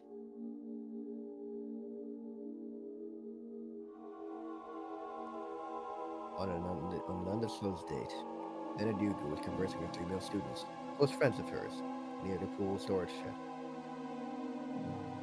Who were those 3? I can't reveal their names. They were close to Ryugu, and it seems they were a group of friends. She was a lone girl in their group. In before they tried to do something to her, and it was kind of like self-defense, low-key. Yeah. Maybe. So it wasn't that strange that the 4. Oh, sorry. So it wasn't that strange that the 4 of them were together. So what happened? I don't know the reason why. She took the baseball team's bat that was in the pool storage shed and beat the 3 of them down one after the other. What? There were no witnesses. This was an account pieced together by the information given at the time of the incident. One day, after school, Rena and the three male students were at the pool storage shed talking together. They weren't seeking help. Rather, they usually met up there. It appears it became a rather heated discussion. At that time, Rena underwent a change.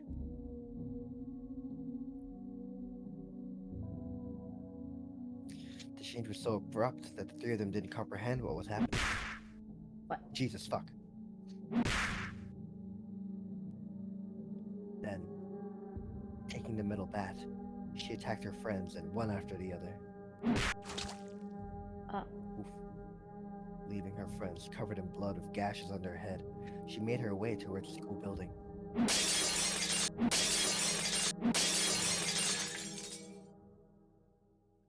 Then she broke the glass windows one after the other. Aren't they kids? They are kids. Well, All of they're all of varying age, but they are all kids. Yeah, at least for the most part. They're like high schoolers. No, Middle schoolers even. They're Yeah. middle schoolers, yeah. A few minutes later, a teacher appeared on scene and subdued her. How do you subdue a person holding a bat swinging like that? That's kind of crazy. Charge him. Charge! Back, welcome back. Hey, Welcome back, Jax. What was this change Rena underwent? What matches up in the statements from the three was a sudden change. The point that there was a transformation. Transformation. I also could recall Rena's transformation. Man. I'd seen that change many times before. It was so different from the usual Rena that I couldn't help but believe it was someone else who looked like Rena. That transformation they're talking about, had it happened before? No, there was nothing like that. As far as I could find out, in her medical history and past, there was nothing like that. Does that happen often, where people change suddenly like Rena did? Of course it does. There are plenty of psychological phenomena that can cause something like that. Then, you're saying there was a dormant element in Rena that caused that transformation?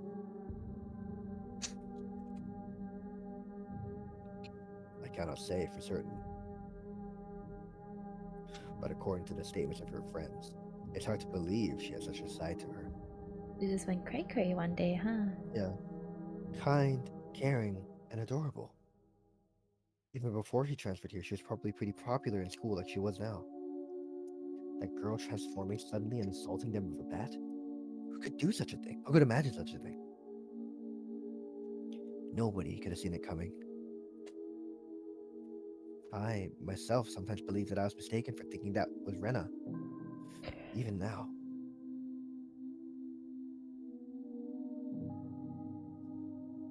Then, what happened after that? There was a hospital right across from the school, so the three of them were carried in and treated quickly. What about Rena? What about the police? Why wasn't there a criminal investigation?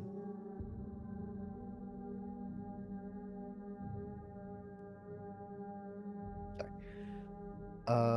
You see, the police can't get involved unless they're called.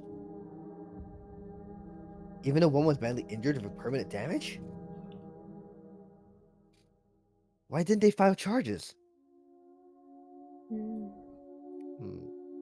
That's what caught my attention as well. Either some threat or pressure was placed on them. Or they had a reason they couldn't file charges even if they wanted to. We're talking about you after all. Of course you looked into it, didn't you? Well, yeah. But I told you at the beginning, didn't I? that the victims were all very reluctant to talk. They didn't want to touch on the matter, or rather, they didn't want to be involved. Reluctant to talk. Didn't want to touch it. Yeah, right. Didn't want to be involved. It resembled the villagers here in Oyashiro-sama's curse.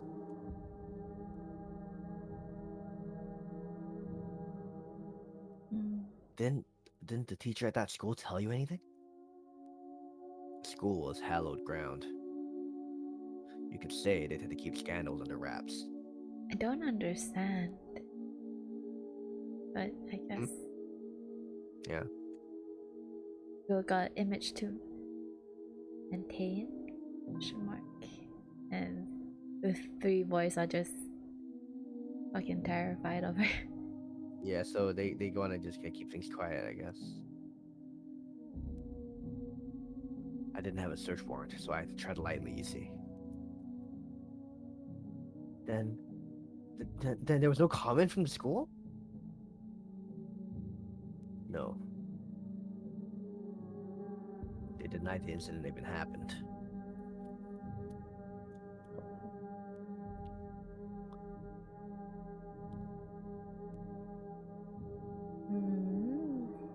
It's just 3 male students were carried in for blunt force trauma that day. Bless you. Bless you. Bless you. That's all. Sorry, that's all there was in the hospital records. The victims didn't speak. The school denied it happened. Bless you. Thank you. You don't know anything at all. Yeah. I know nothing other than the incident itself had taken place. The victims also wish this incident to be kept from the public. So if you and I both forget about it, Maibara-san, then this incident probably could fade away. For a brief moment, we sat in silence. At first glance, it looked like a simple assault case. But that was just the tip of the iceberg. The depths were obscured by rolling waves, sinking quietly into the void, as if it never existed to begin with. After that, she was suspended by the school. During that time, she underwent psychiatric counseling. Did you hear anything from that doctor? Again, they were very professional in regards to their ethics. Or at least very tight-lipped. Not even after you showed them your badge? I was told to get a warrant. The badge itself has no legally binding authority after all. True. Yeah. Then how did you know that Rena confessed that it was Oyashiro-sama who did it? There was a nurse I asked in that department. She agreed to help me from just showing her my badge. And what did she say? Turns out the nurse hadn't heard everything. Apparently, all she remembered was what she overheard from inside the room. The nurse said that at the time, Yuku was very calm and mild-mannered. It was more like she was confessing her sins at church more than a counseling session.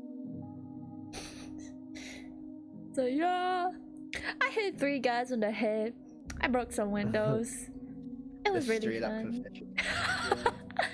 It was so fun, but I'm very sorry. Oh man. It's like, oh man, that was great. Oh, I am sorry. Oh man, but that was gave so me cool. so much fun. Like, that made me feel so good. So fucking amazing. 10 out of 10 would 10 out of 10 would do it again. Would not do it again. You know? Doctor's just like, I see. And then continues to ask questions. She's like, It's like, okay. Anyway. I'm just imagining. God. Part of Oyashiro-sama. When did that pop up? I'll do it again. Yeah. I'll kill again. I'll whack him again if I have to. Wow. I'll finish the job. Oh my god. Hey, You know yeah. what she was doing? What? Beating the devil out. Oh yeah. Pulling the You're right, Bob you're right, Ross you're right, move. you're right. Beating the devil out of him. Partway through, she screamed the name suddenly. Oh. That startled the nurse, and that's why she started listening in. Oh. What she say? Oh. It was Oyashiro-sama! Rena suddenly shouted that. I had no idea what was said before that, so I had no idea what the meaning behind it could have been. The doctor, calmly and collectedly, asked Rena to have a seat. I feel bad for psychiatrists. Cause like Well, I mean, if they have like a crazy patient, like it's not me, it's them. It's like, okay, calm down, take a seat. It's just you gotta be super. Yeah, okay. Oh, I'll be the doctor since you've been yeah, meeting. sure, that's alright. What is this, Oyashiro-sama, you speak of? Gently, ever so gently. The fundamentals of counseling were believing what you were told. Whoever abandons Hinamizawa will be hunted down by Oyashiro-sama. And they finally got to me. Well, that's the town you lived in before you moved here. Isn't that right, Ryugu-san? I didn't want to move, but because of my mom and dad's circumstances, we had to. But Oyashiro-sama wouldn't allow it. Ryugu-san must have a lot of friends in Hinamizawa. Even now you must be missing them dearly, don't you think? I want to go back to Hinamizawa. No, it's not that I want to go back. I have to go back. I should have gone back much sooner. But now it's too late. Oyashiro-sama has come. Oyashiro-sama is the name of the god in Hinamizawa, isn't that right? Everyone knows.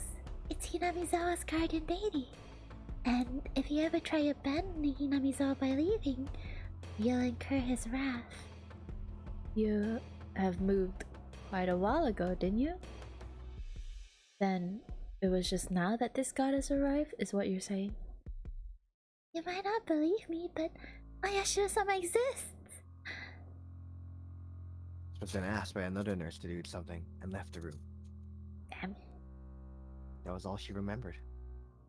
That's pretty a lot, not gonna lie. Yeah. That it was Oyashiro-sama's doing, right? I do believe there is that kind of superstition in Hinamizawa.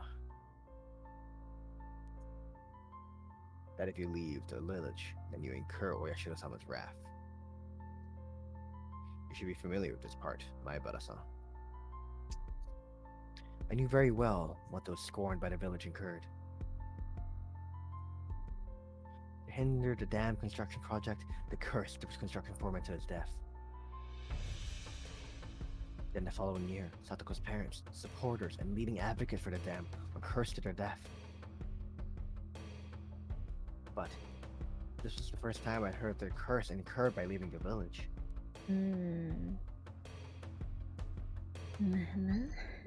This is my first time hearing that. I can't understand outside threats being cursed by the village, but why also villagers who leave? Well, it's understandable, I guess.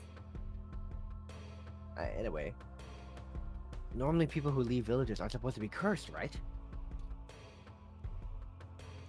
I know it's a bit strange to say it, but I could see it as a rule that the people who come in are the ones who would be cursed. Far from Jupiter, far from his thunder. Curses weren't something to chase after people that leave, were they? Which is pondered for a bit over on the other end of the receiver, then began speaking again. Okay, that's give me like a minute. I'm gonna go to the toilet really quick. Sorry, I've been holding it for a Toilet? bit. Alright. Yes. Go, go, go. Sorry. I ran in the middle of this. Please. No worries. Fashiagi. Okay. Oh god. My rowlet's blocking me. Let me adjust that real quick. Rowlet. Rowlet. Rowlet. Wee-oo.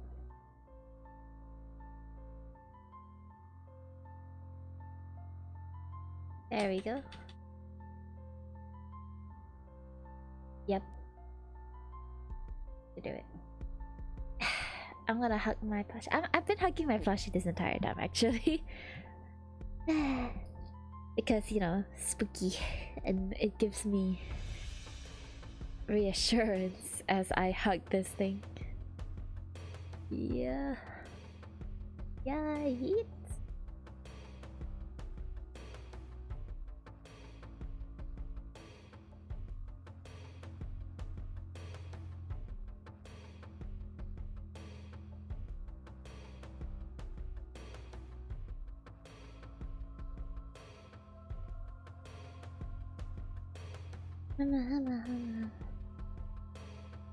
Some stuff.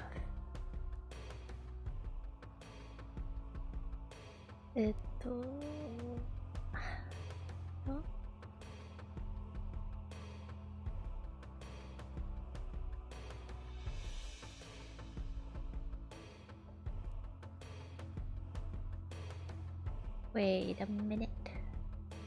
Wait a minute. Link. Hello. What's up? The ceiling. Nice.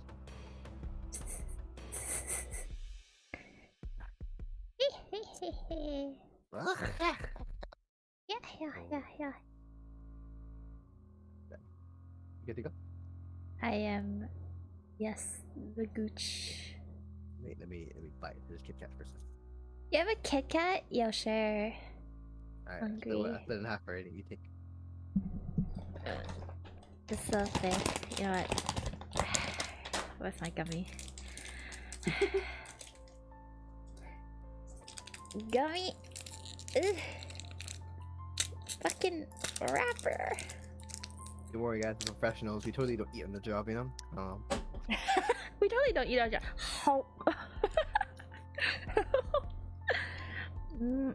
Oh, that's alright. I didn't hear you. I didn't hear you over how delicious the Kit Kats are. Yeah. Oh my god. Oh my god. Wow. Mm.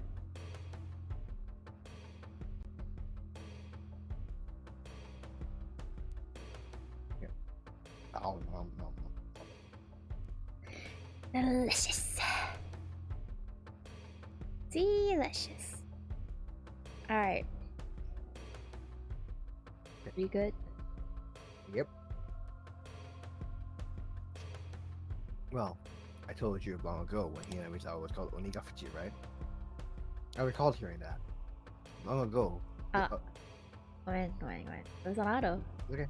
Yeah, that's okay. Long ago, Inamizawa was feared and respected as the village of ogres. The villagers at the foot of the mountains who worshipped the ogres. So, Onikakushi was hallowed ground that you could never enter. Mm-hmm. It came to be said that if you entered carelessly, you were cursed by Oyashiro-sama. Bro, Oyashiro-sama is petty as fuck, dude. Yeah, we can tell. We can tell. I can't leave, I can't enter, I can't not believe in you, I can't believe in you. What the fuck do you want from me? It's like... Worship the ogre. Onikakushi hallowed guardian. No, basically, people who are new has like a slight chance of getting cursed if they found out too much about the village, which would eventually happen, right? And people who leave will get cursed before leaving. People who stepped on the sacred grounds will get cursed. That's about it, I think. You know what I think? Women moment. Oh no. You trying to assume Oyashiro-sama's a woman? Ugh. It's 2022. Come on. That's fine. Come on. Murderous deities can be women too. You know? Or male or female. Uh-huh. Anyway.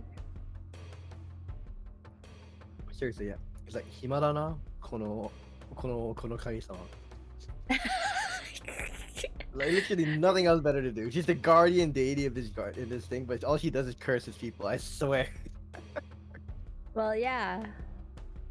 It's boring. You get a curse. That's nothing. You get a curse. You get a curse. You all get a curse. Imagine being the deity god of a boring ass fucking village. Nothing fucking happens. Everybody's smiling constantly, and then when some drama comes in, you get super excited, and then it's like she's watching people who like live their lives in her village, and then new people come in. It's like adding drama, and then when something doesn't go her way, she's like that one person like, what the fuck, she should have done this, and then curse that curse the person. Sorry, we don't need you as a cast anymore, fuck off. Yeah. You guys making your own drama, man. Alright. Those who set foot in Onikakushi. Oh, so we got it. Those who set foot in Onikakushi, in other words, Minamizawa, will be cursed. I can understand that. You can. So basically, it's just a spite of you. Yeah, this is so. Basically, Oyashiro-sama is just a spiteful bitch. Basically, Oyashiro-sama is like, work with me or die. Come in here, die. Leave, die. No, TLDR is just worship me or die. Yeah, basically. Yeah. Even if you find out about the secret of the village, as long as you're like cool with it, you're like, oh yeah, I'm hella cool with like, you know, people dying. I think you should be like, okay, you good. We cool now. You become a part of village. Or incorporate yourself in it.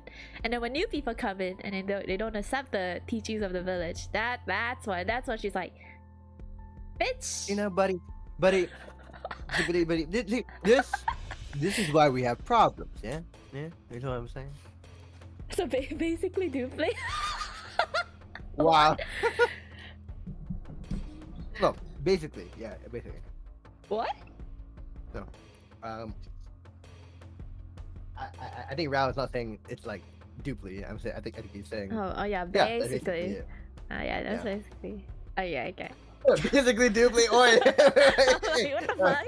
What did he do? Come on. Oh god. Wait.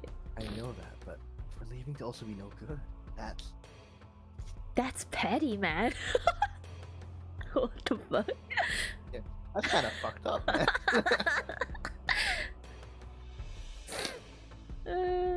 Also, yogurt, you see. Totally not making a cult or something. Maybe I should play Call of the Lamb. Make it the random cult. No, Oyashiro-sama cult. Oh my god. No, the Ayaka cult. Ayaka cult. Ayaka. He cult me.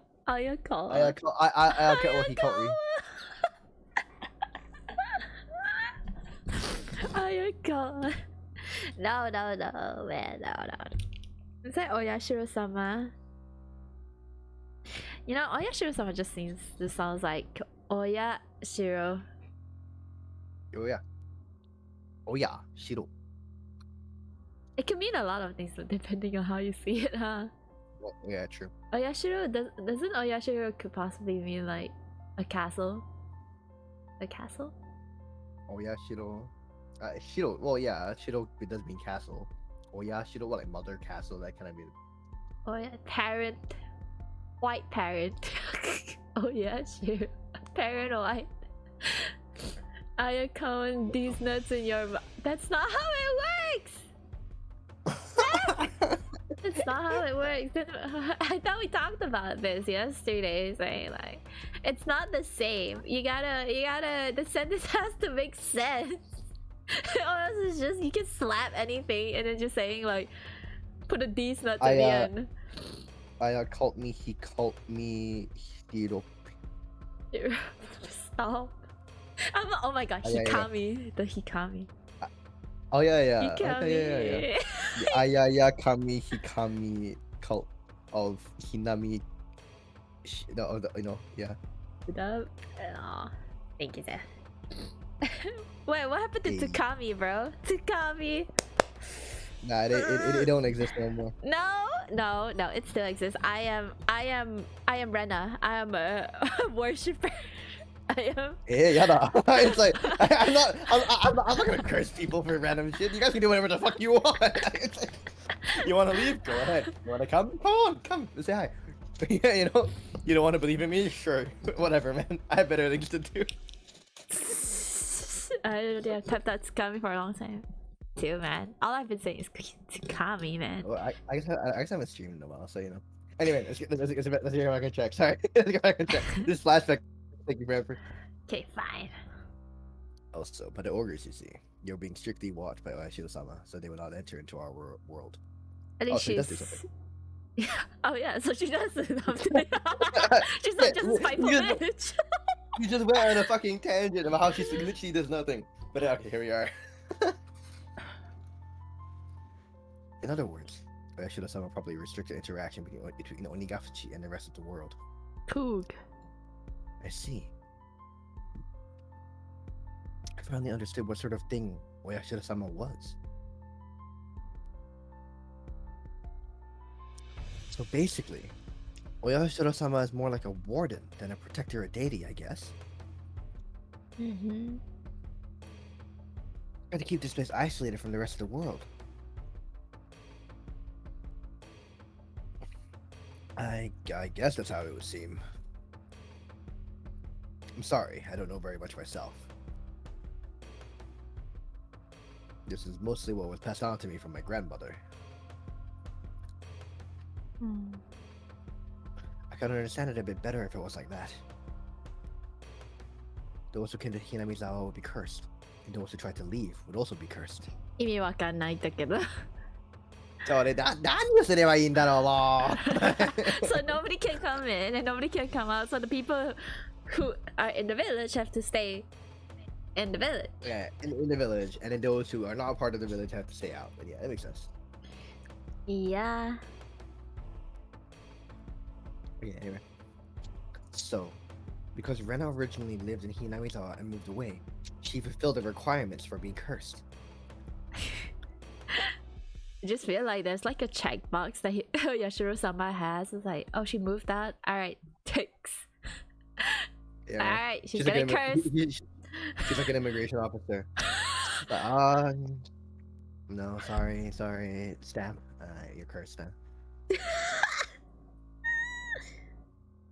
Oh god. Wait, I didn't click on the fuck? Oh. So that means, because Rena moved away because against his wishes, she was cursed by Oishiro-sama. Is that what it adds up? Is that what it adds up to? In short, that seems to be what it points to, I guess. As a matter of fact, soon afterwards, they did move back to Hinamizawa after all. Oh, night, Rao. Oh. Ayasumira. Can you live on, my boy? I think he's dead. But thank Those who abandoned Hinamizawa. Oh, sorry, yes, thank you for coming by, yeah. Well, hope you sleep well. Yeah.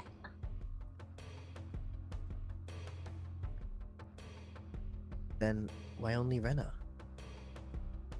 Shouldn't Rena's parents have also been guilty of the same transgression by moving away and have been cursed? You're dead. Also, in this day and age of Japan, shouldn't there be a lot of people coming and going? Yeah, there's a lot of people cursed. If every single one of them was cursed, then it'd be insane. Wow.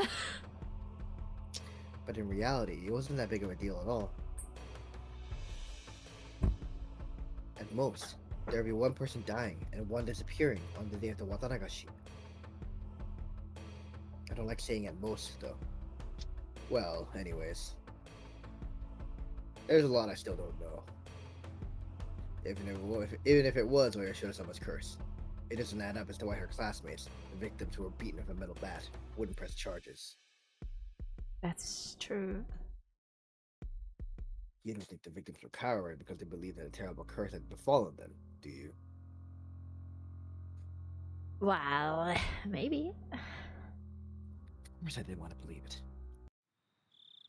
But more importantly, I just realized something else. There was another bizarre connection that Nena made between Oyashiro-sama's curse and metal bats. Satoshi fell victim to Oyashiro-sama's curse and went missing.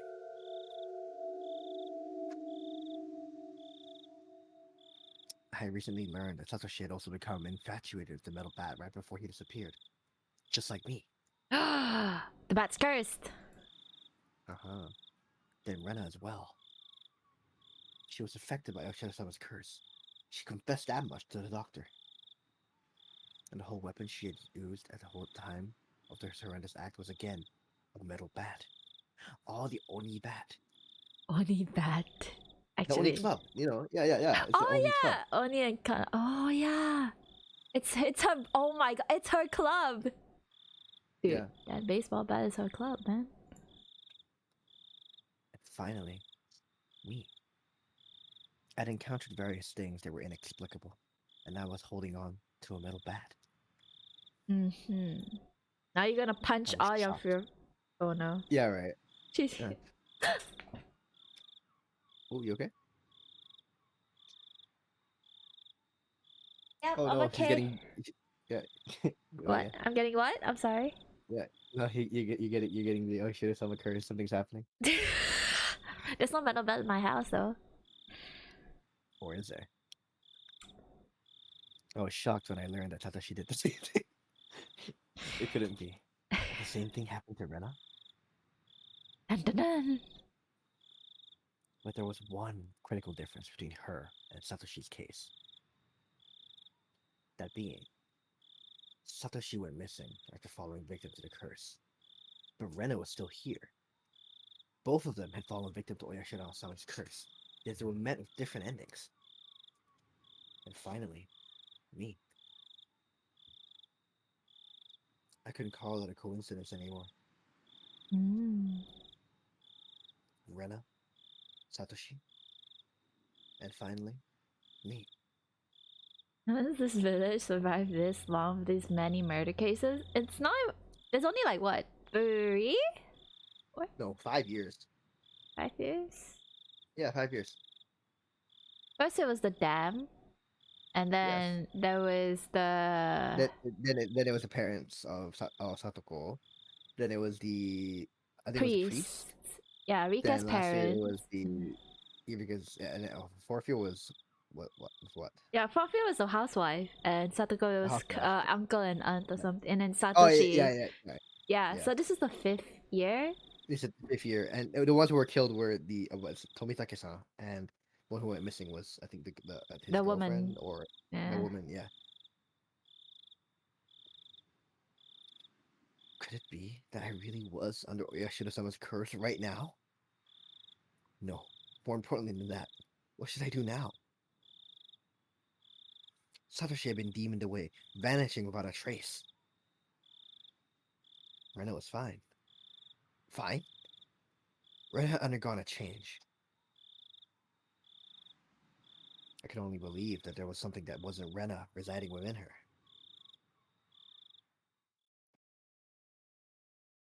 And here, right now, it was standing before me.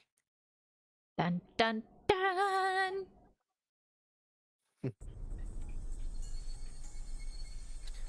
Rena, Oh, finally we're back. please tell me. What happened to me? Rena stood imposingly, not answering.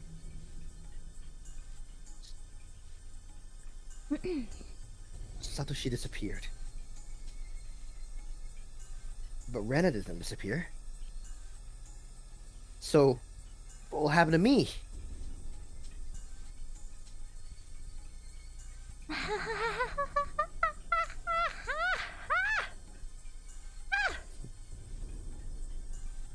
I had never searched. What? I had never heard such an unpleasant laugh before. Wow, okay, damn. You don't gotta tell me like that. God, you're so rude. No wonder I'm holding an axe above your head now. Yeah, like goddamn, dude. What? I Fucking bitch. I've Rena never knows. heard such an unpleasant laugh before. I had never heard such an unpleasant laugh before. Yeah, it is. Tell it to my face. Why don't you? I had never heard such an unpleasant laugh before. Sorry. What the fuck? Okay, I see. You don't like my laughter. Jordan, that's bakayero. I'm joking. It's good. It's good. I like it.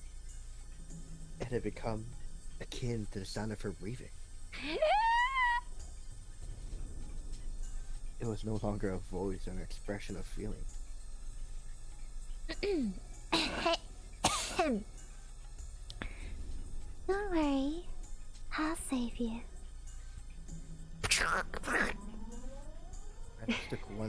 Rena took one step forward, still holding the axe high above her head. Now then. One step closer, Rena's face spread out to fill my vision. Speak. One step closer. Rena's nose was close enough to touch mine, and was still pushing closer. What? What? Isn't he on the floor? I don't know. Maybe. It felt like he fell, and then he was he like, did trip, but did he? But we weren't sure whether he got up or he. Oh no, yeah, he was. Yeah. What? Yeah, no. He's probably just like lowering herself down, like be like, you know. Right. With the axe on top of it, that's a lot of arm strength, buddy. Yeah. There's something you want to say, isn't there? I'll listen. I'll save you. Okay? Speak. Okay? Speak. Okay? I slumped down, landing squarely on my butt. Ah, there we go. He was landing. He wasn't. It wasn't for some pathetic reason. It was all I could do to get as far away from Rena.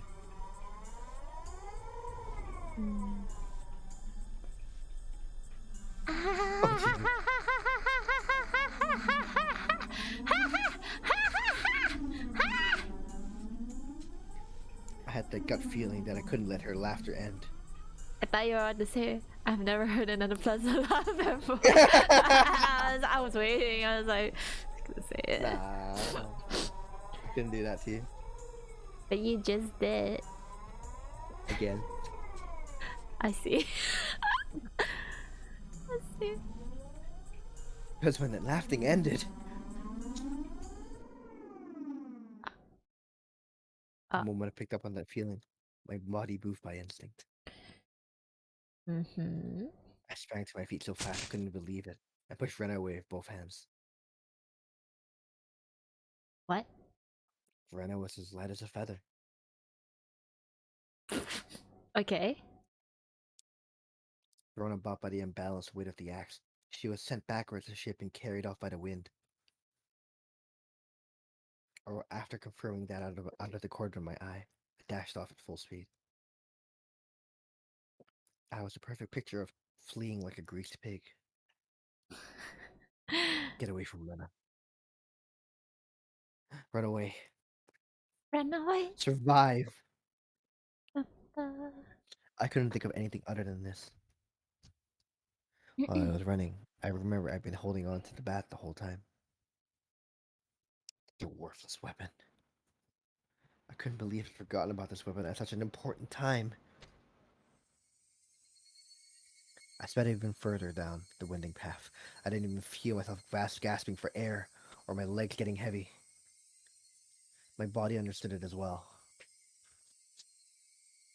If I didn't run away from here, I wouldn't live. I could hear the laughter of that simulacrum of Rena coming from behind me. It rang through the trees into my head and slowly chiseled away at my sanity.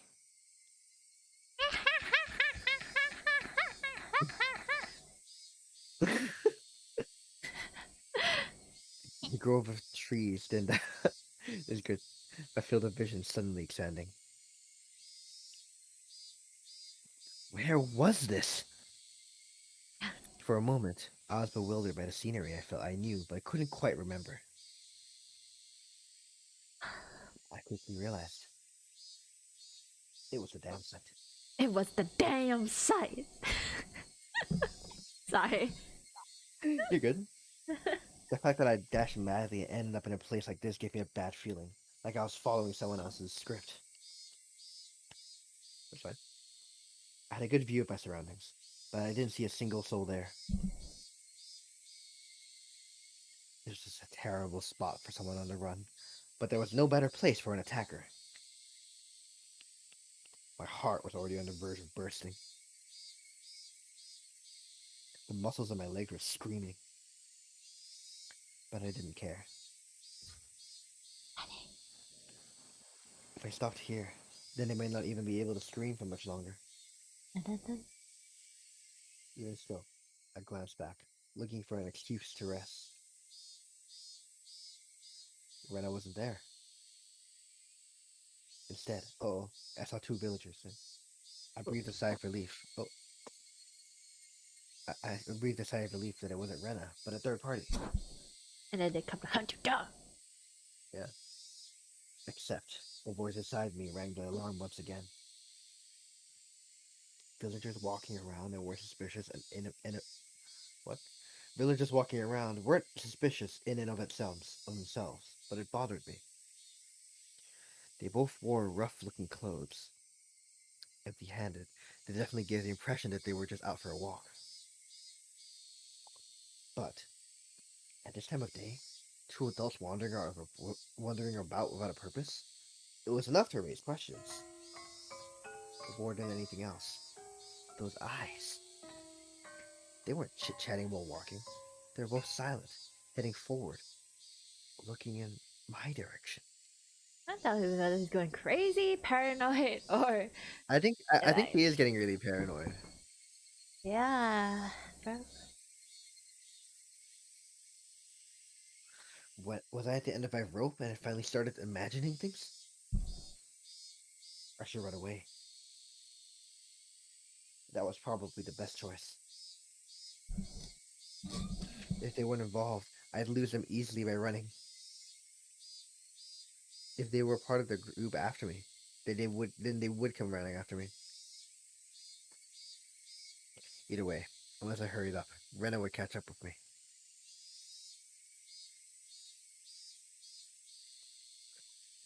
That's right. I was going to run. Deciding that, the moment I began to turn tail, both of them rushed towards me, as if they knew exactly what I was thinking. Somewhere inside me, I jumped to the conclusion that Rena was the only thing I needed to be afraid of. I made the assumption that I didn't need to fear anything else. But right now, I realized just how blatantly wrong I was. Suddenly, the story of Oishi's-san told me about the Stevens all leaving the village to hunt prey floated through the back of my mind. I could tell they were both coming after me without even turning around because of their frenetic footsteps. It was frightening, being unable to shake Rena off as she slowly closed in on me. But this didn't even compare. Being pursued with such violent ferocity, this straightforward horror was unparalleled. One of the pursuer's arms grazed my shoulder. Now it wasn't just their frenzied footsteps, but also the distinct sound of their breathing that I could hear. No, I could practically feeling that I could practically feel them breathing on me. They were already right behind me. Calm down, Keiichi Maibara. Still running at full tilt, I felt the surrounding area go still.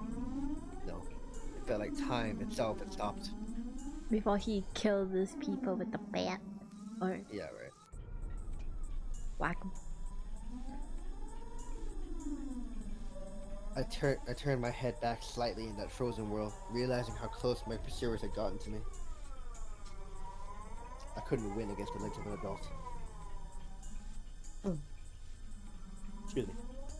Bless you. In less than the time it would take to blink twice, when this frozen time began moving again, they'd be right on top of me. On top of me. And then... Don't think about that, Keiichi. first, realize that you won't be able to shake them off like this.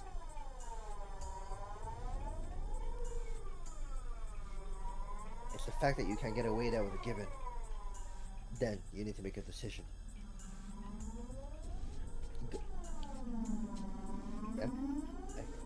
Go with the right leg or go with the left. You get to decide which one. Yep. Let's go with the left. Oh no. The moment I decided that, the Zepporos and Gilarity burst into pieces. Right. Left. I swung the bat in a wide arc with my right arm. Using that inertia, I stopped and suddenly spun. What? The two of them were clearly startled. Momentarily losing sight of me, both of their outstretched arms ready to grab me, instead grasped at an empty space. The man on the right, I applauded being able to figure it out, spun around to the spot I shouldn't have been, and faced me in astonishment. But it was too late. I didn't even need to swing my bat. All I needed to do was extend my arms as I turned around. It was by no means a heavy blow, but it seemed like I had enough power behind him to knock him off his feet. Oh, yep, there we go. Yep. But just knocking him down wasn't enough to scare him away. He got back up in no time. Both of them took a fighting stance and were ready to face me. This made me certain they weren't just two people out for a walk. They were clearly after me. Right, you fucking swung a bad. Yeah, they probably saw a kid, you know, scared and afraid. It's like, yo, what's going on? Hey, wait, stop. Ah, smack. And then Yeah. now they try to protect themselves. Now they're preparing to like think of a way to just, you know, calm him down. Yeah. Jesus Christ. Yeah. It felt much easier than dealing with Rena. Just by not recognizing their faces, by not knowing them, it made things easier. I smiled wryly on the inside. What do you want with me? The next one is going to be right in your face, you bastard. Damn. It's fine if it It's fine if it was just a bluff. By barking out at them, I was able to fire myself up. They didn't respond. They spread out to either side of me with unbelievably calm expressions on their faces. One of them would grab onto my bat, and the other would hold me down. Is that their plan?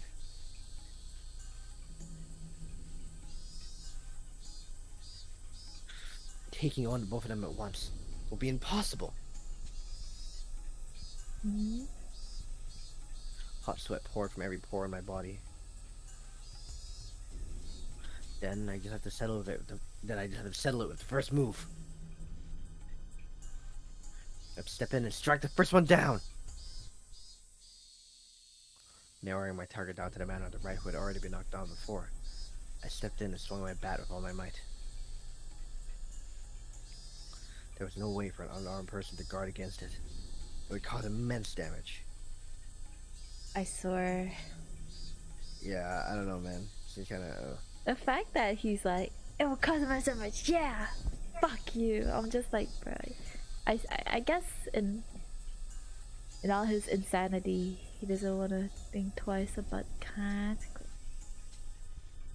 Yeah. Sorry. Jesus. Hmm? No. Closed my eyes for a second and I was like, whoop. You okay, bro? Yeah, I'm good. I guess I haven't had my coffee. Go get your cup. In a bit.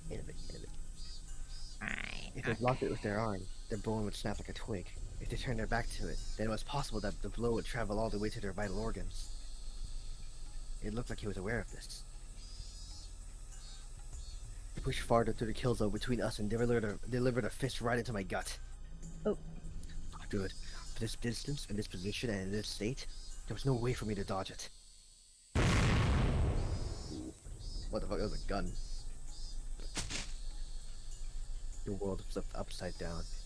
I understood that I was being tossed around like a ragdoll. I landed on the soft earth without a sound, feeling the grainy soil press against my face. It didn't hurt at all. But the moment I thought that, I suddenly felt pain coming from the abrasions on my skin, as well as the contents of my stomach being forced upwards, flooding my mouth with a bitter sensation. I knew very well that I didn't have the time to relish this experience. But being able to... Oh, sorry. I stood up quickly as I could, but at that moment, the other man was already barreling towards me. Being able to comprehend calmly that I simply couldn't dodge it made it all the more upsetting. After plowing into my stomach full force once again, my assailant twisted around behind me and locked his thick arm around my neck. Bruh. My throat felt like it was being crushed by his immense strength. I couldn't even contemplate that I was being strangled, or that I was about to go unconscious. My vision simply darkened, and a silent whining noise began playing deep inside my mind. It took everything I had to keep myself from blacking out. When this was happening, the other man was more than likely standing in front of me. I wasn't able to open my eyes, but I could feel that he was there. There was nothing I could do now. Unable to shake this arm off me, I couldn't run. I couldn't fight back. Dire straits. I couldn't even come up with a phrase that adequately described my situation.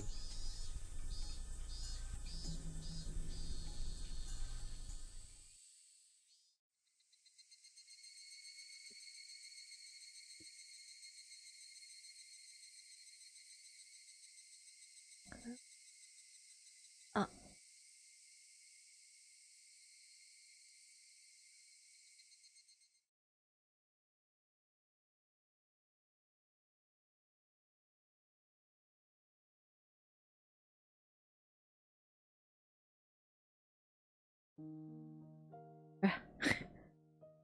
It was all a dream. More like he blacked out and he got sent back to the Pokemon Center, aka his room. Dun dun dun dun dun. Yep. He literally blacked out. Oops. A familiar ceiling. It's okay, I got it. The smell of the bed and pillows. I knew them well. What's this? My room? Normally there wouldn't be anyone in my room besides me, but their presence made me spring wide awake. Hmm? When I did that, pain shot throughout my entire body. Feeling alright? I think you'd better just lie down for a bit. Why was Rena in my room? In the end, what happened? He just got slam dunked, right? Knocked By out. the. Yeah. Yeah. I mean, he did pose as a danger, so I guess they had to. Blood began to surge through my muscles and my capillaries. But Rena's smile belonged to the Rena I knew well. I knew I shouldn't let myself feel this way, but I relaxed, thinking this version of Rena was safe. Why am I? Don't you remember? After losing consciousness? Nothing at all. My body had become more lethargic than I could have ever imagined. I guess that would be the expected outcome after exerting everything I had back there. I tried to at least clear my head, but I just couldn't shake that sluggish feeling out of my mind.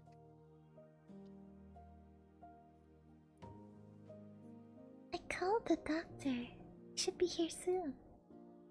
I think you'd better just lie down until then. I wasn't injured seriously enough to merit calling a doctor. But knowing that someone impartial was coming was slightly reassuring. Why am I here?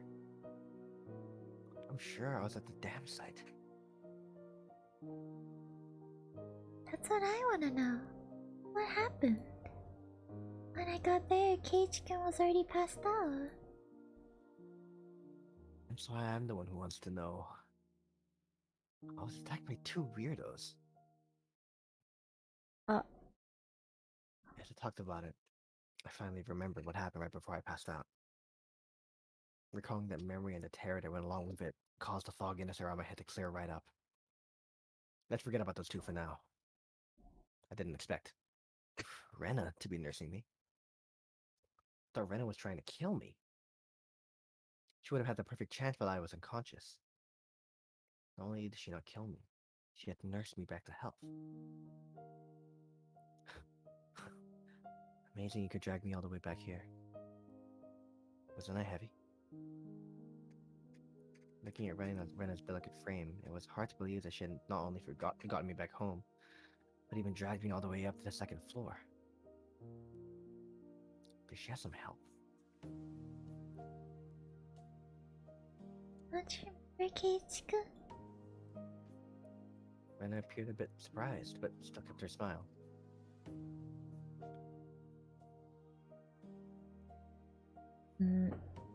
I only propped you up on my shoulder so you could walk on your own, then you were fine.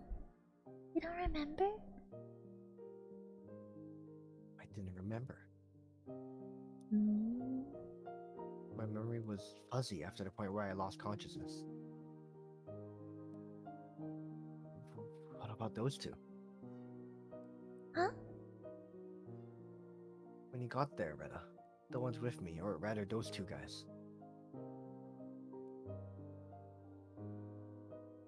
There wasn't anyone. She said it bluntly. Ah, here it is. The way she stated it felt slightly unpleasant. Oh. I was just too timid at the time.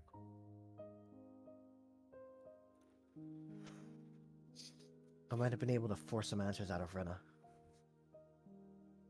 But if I did that, then this kind Rena might transform into the scary Rena who I didn't know. Yikes! Fearing that, I didn't press any further. Thinking about it, it was the obvious choice. If both of these men were there, I don't think Rena would have even stood a chance. Well, she did have an axe. She did have an axe. And before she fucking fucking She actually murdered did them. say, but yeah. Cough cough. I couldn't find a way to explain it unless I assumed that she had brought me here after those two were already gone. Well, Rena was still smiling. Her eyes sparkled warmly. Yet, I felt like I was hallucinating when I saw something. Something akin to a shadow slowly creeping across her face. Uh-oh. Small omen sent shivers down my spine. While Rena was still Rena, I needed to make contact. I needed to contact Oishi-san. Why? Rena stopped me when I tried to get out of bed. She said it would aggravate my wounds, so I should sleep. I'd like to go to the bathroom, though.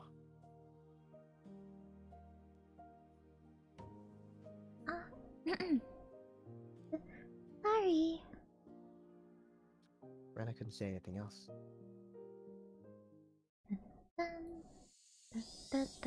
Oh, while Rena stayed in the room, I quickly went downstairs to get the phone receiver in the living room. When I approached the front door, the doorbell rang. Ding dong.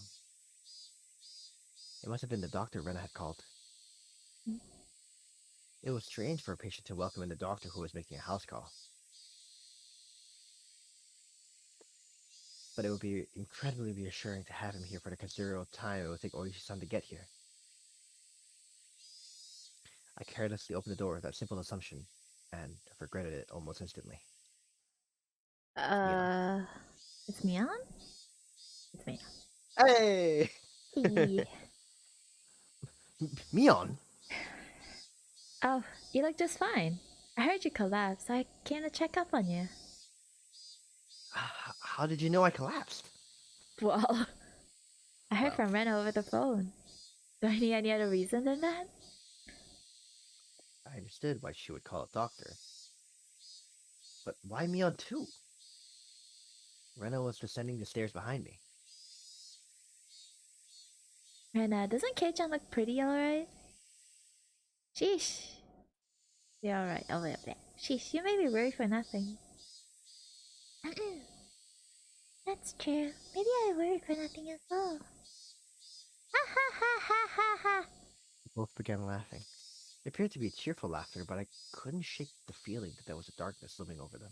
Honestly, I can't tell anymore whether he's hallucinating or... I think that's the point. Whoa, what's up with the shoe rack? How did he get like this? The shoe rack that I smashed to pieces have been like that since yesterday. I fell, you see? And the bat I was holding at the time slammed into it. This is what happens when you swing around something you're not used to handling. I kept the fact that it was none of her business to myself. But leaving it like this will really startle your parents when they get home. I'll fix it up for you later. Now come on, Kei-chan. The terminally ill need their rest. Come, Don't back be- in bed, back in bed. Go, go. The terminally ill. Both of them urged me up the stairs. I had no chance to call Oishi-san.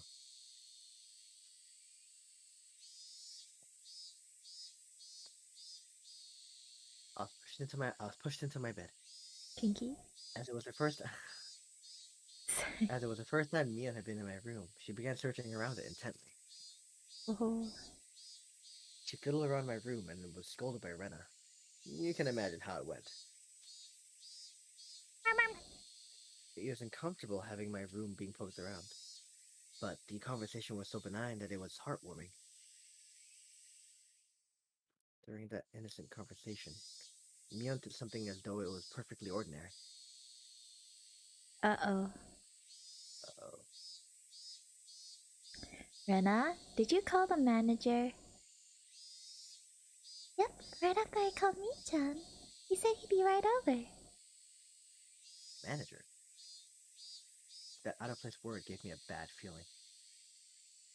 Rena called a doctor. Then he called Mion. And after that, she called a manager?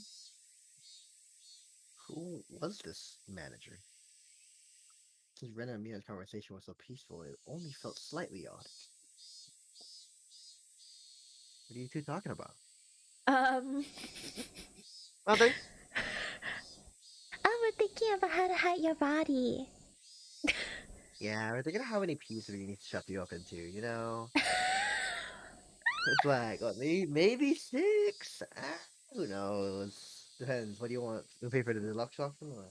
Yeah, I mean, like, imagine them talking about fucking, like, chopping him up into pieces with, like, a normal, like, conversation. Like, Oh my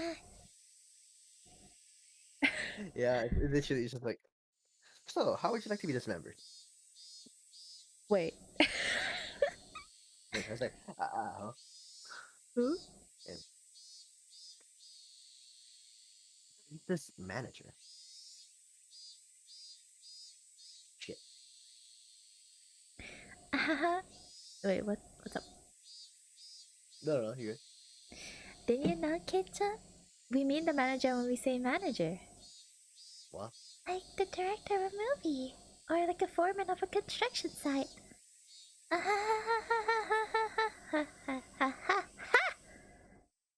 Oh, wait. I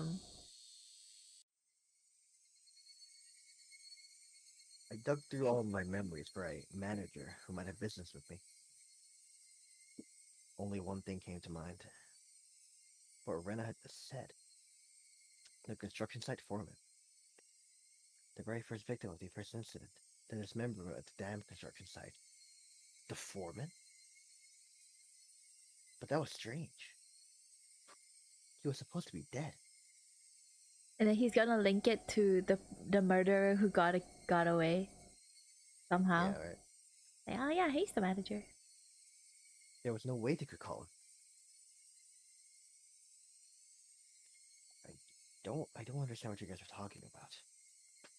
What does the manager have to do with me? You said he was coming. Did you mean to my house? I asked one obvious question after another. But all the two of them did was smile coolly at each other. There was a huge difference between how the two of them appeared and how my suspicions were playing out. Somehow, slowly, I felt discomfort and panic welling up inside me. I couldn't understand what Ren and Mion were talking about. Kei-chan, you've gone to baseball lately, haven't you? Pretty sure the manager will be happy to hear that.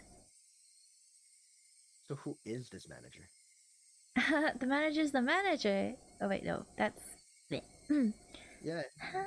Manager's the manager.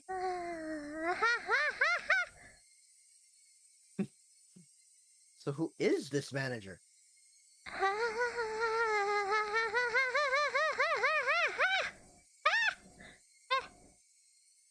Ren and Mion looked at each other and laughed haughtily.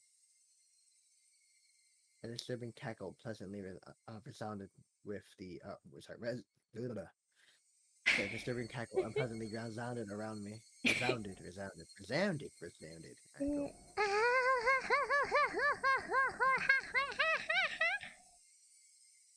That laugh, long enough to be unsettling, ended abruptly. Oh yeah, we should finish up before the manager comes. You remember, don't you, Kei-chan? Her face was laughing, but Mion's eyes told a different story. Remember? Remember what? Cage-kun had he forgotten? I wonder about the penalty. About the penalty. Did you really forget? The homework with the mochi? The homework where you're supposed to guess which one Rena made? You forgot about that homework, didn't you? I certainly did have that homework. But I had thrown away the rest of the mochi after I found that sewing needle. I wasn't able to answer which one Rena made. The penalty for that? Why now?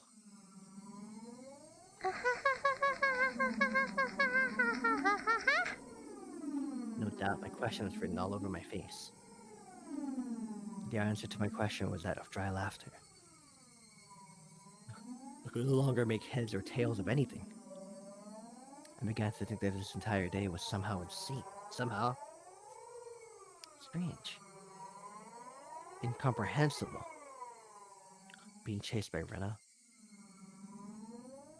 Attacked by strange men. The penalty me and Rena were talking about?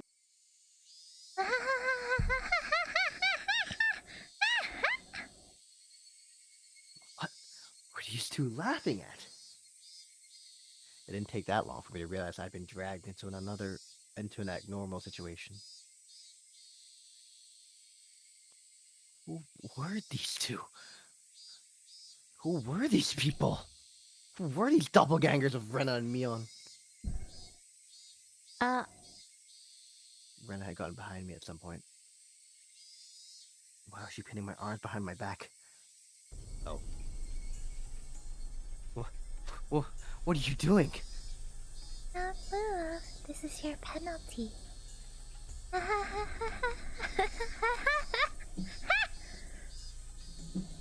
body was already very sluggish, and Rena pinning my arms made it that much harder to move. I seriously tried to struggle, but she wouldn't even budge. Her panic began to well up, and I realized this was well beyond the realm of jokes and pleasantries. Pleasantries, I should say. This freakishly monstrous strength. It would have been impossible to Rena that I knew. Then, these thin, frail arms grasping me firmly. Whose arms were they?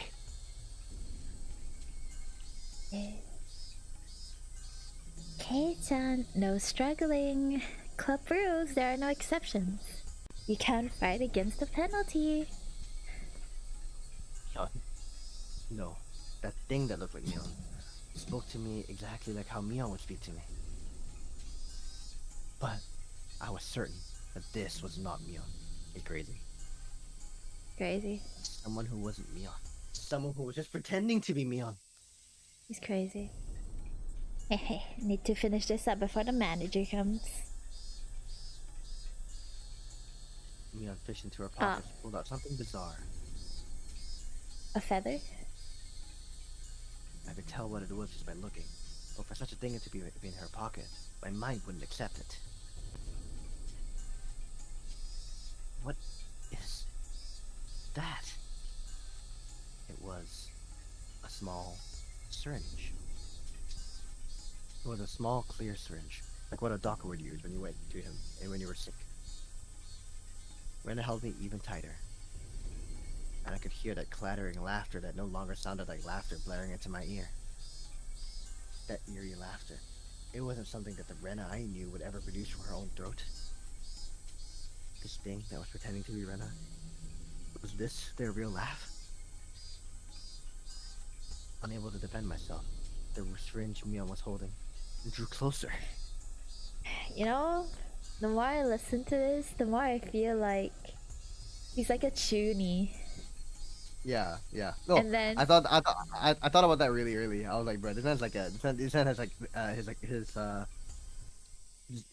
like I don't know, no, his from aesthetic. before it was like a chuny. Like he talked to himself in like the kind of like you know, like he would exaggerate things around him. Yeah. But then now, my guy, it feels like what you call it? It feels like they're just trying to like maybe take a blood sample, and then he's like, they're trying to inject something in the blah, blah, blah. I don't know. It's like very I don't know, man. I can't tell whether it's crazy or Maybe a little bit of both. And that needle tip was waved in front of my face countless times. Yeah, like seriously. Don't worry. It won't hurt. It won't hurt. Oh boy. What are you planning on doing? What kind of sick joke is this? What are you saying, Kei-chan? You know exactly what's going on, don't you? About what? I don't understand any of this at all. Oh, I know you know. No use playing the fool this late in the game. Stop talking nonsense to try and confuse me.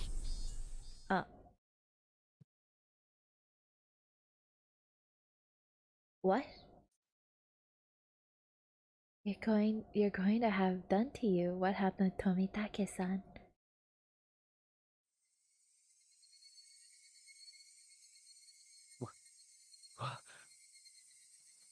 Same as Tomitake-san. I didn't really understand what she meant. What did that have to do with the syringe?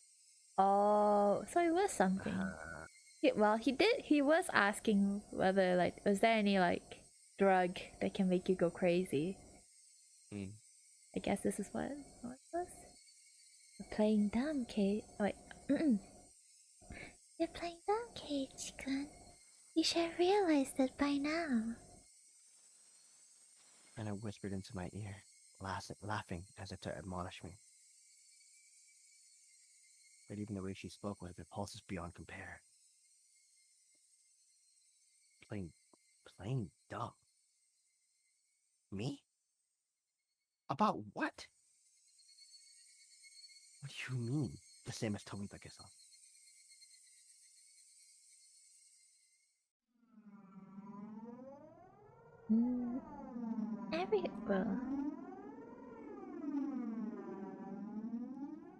Everyone thought at first, I can't tell who's who, but everyone thought at first that was hit and run. Except when the officer got closer to check if he was still alive, he soon noticed it wasn't a normal situation. His throat was... Oh wait, no, this is... Oh, this is a voice sign, right? Yeah, it is. Oh yeah, okay. Well, everyone thought at first that it was a hit and run. Except when the officer got close to check if he was still alive. He soon noticed it wasn't a normal situation. His throat was stretched out. From a knife or something? No. Nails. Nails.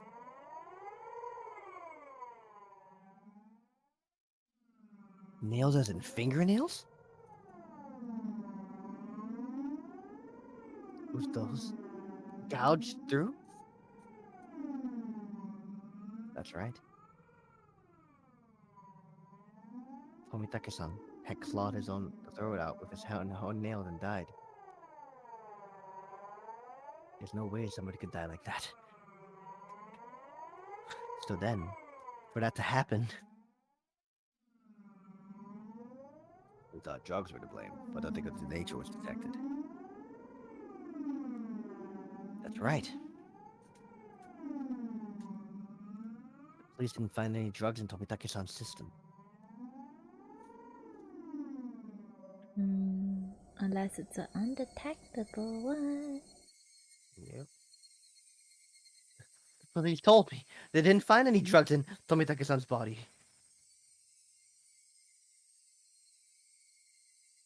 Quick, quick, quick, quick, quick, quick, quick, quick, quick, quick, quick, quick. The two of them started laughing together with that sickening laugh. Go ahead, go ahead, go ahead, go ahead. Quick, quick, quick, quick.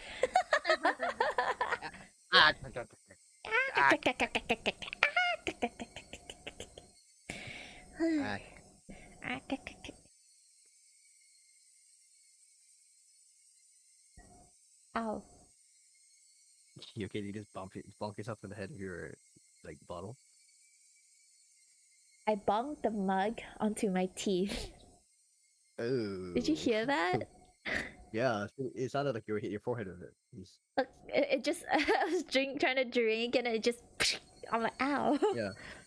Ah, my front teeth. Okay. You okay though? Yeah, I'm okay. Go. Of course they'd laugh. To assume that such a medicine didn't exist just because the police didn't know about it was completely foolish. Meaning, the drug that caused Tomitake-san to die in such a bizarre manner did exist? If Mion injected this into me, then that would probably be all the proof I needed. That would basically mean I'd end up the same as Tomitake-san. Become hysterical, scratching out my throat in my last moments, then die. Such an outrageous drug to exist. For Mion to be holding it. And that I was about to be injected with it. At that moment, I didn't feel that there was any need whatsoever to question it. What kind of idiot, when he's trying to dodge a ball flying straight to his face, has time to think of a reason as to why it's flying at him?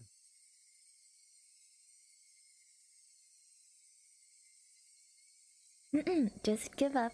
Alright then. Mion's actions lacked any gravitas, and that made it even more terrifying. There was none of the ceremony like when someone is sentenced to death. There was no hesitation at all, as if she were brushing her teeth. Mion reached out with one hand and grabbed onto my chest.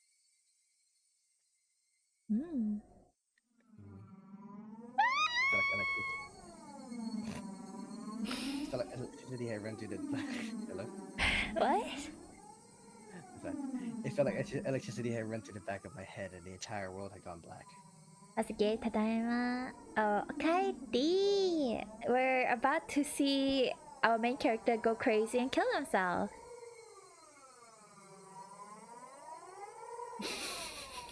Why does it sound so dark? I guess it is dark. Yeah.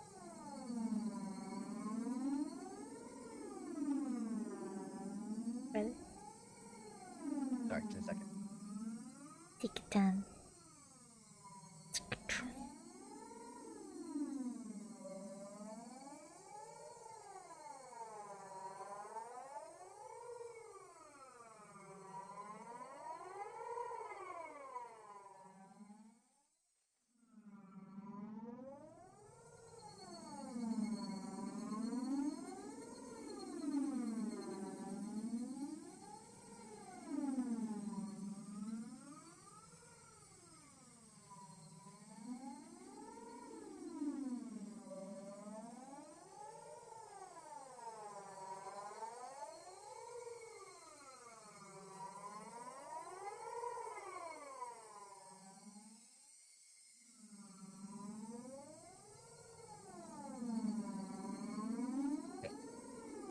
You gooch?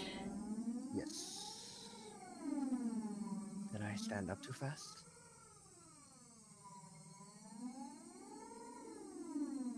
Or did someone hit me really hard in the back of the head? It's been thinking. Nah. We're just chilling. Yeah.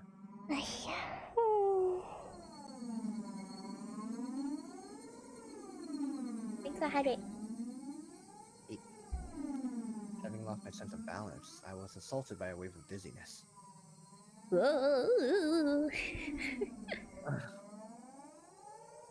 This is where it ends. We just die now. Woohoo! And before it's just medicine. Alright. Cap. I mean, is it, they implied Tomitake-san, so I guess not. Yeah. What happened to him? Huh? Yeah, yeah. He went crazy. Mm.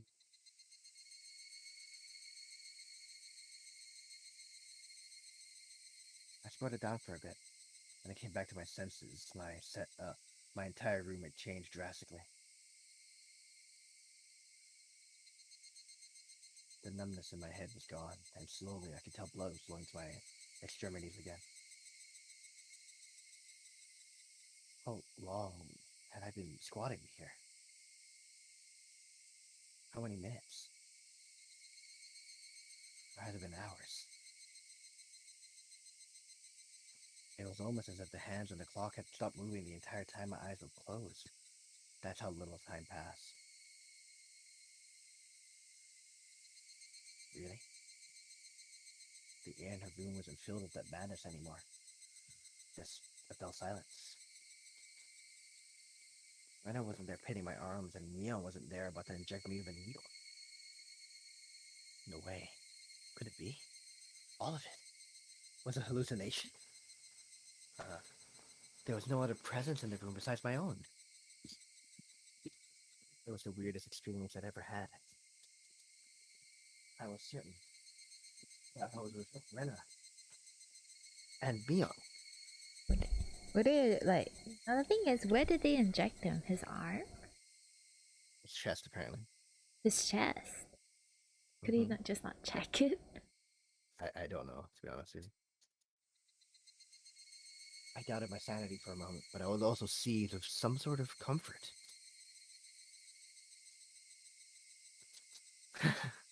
I guess that terrible ordeal was a hallucination. Neither Rena nor Mion, they wouldn't ever do anything so horrible. Uh-huh. My head grew hot. I could tell my emotions were welling up.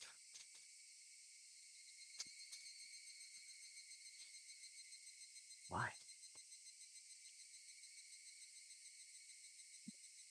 That wasn't a reason to cry. Why? It was sorrow. Why was I sad? I don't understand. I don't understand. Kind to everyone, not discriminating against age or gender. Mion. That Mion was sprawled by the window in an unnatural pose. What? Blood stained her a deep red from her head down to her chest. That bright crimson smeared on the walls. That splatter had undoubtedly come from Leon. He'd always had that bright smile, and was kind to me from the day I transferred. Rena. That same Rena was slumped at my feet. I was making the same pool of blood as Mion. I couldn't comprehend what had happened. But did someone come to save me? You killed them, you fucking...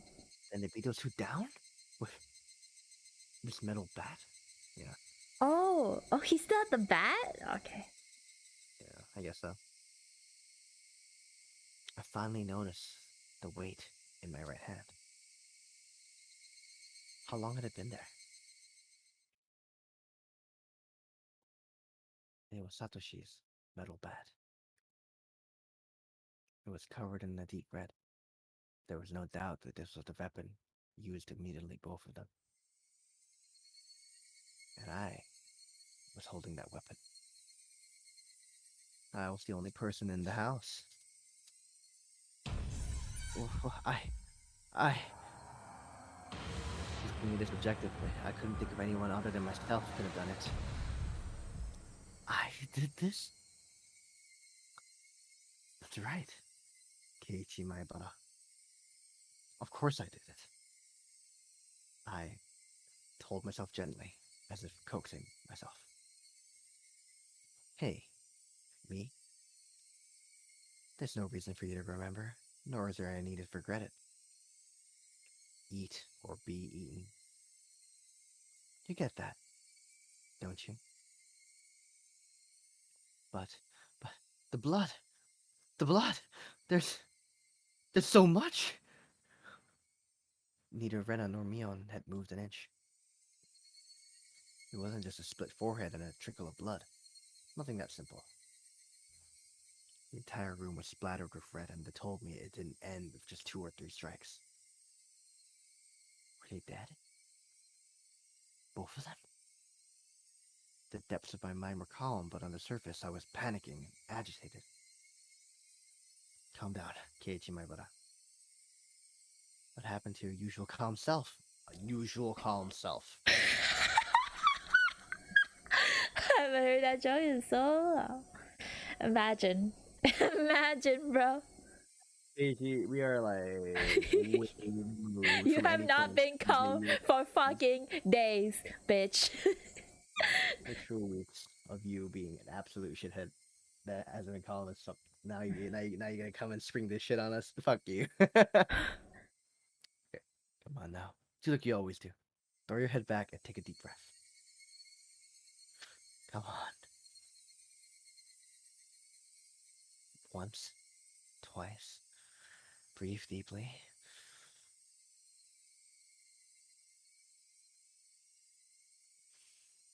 Calm down. Calm down. I chanted it over and over in my head and relaxed.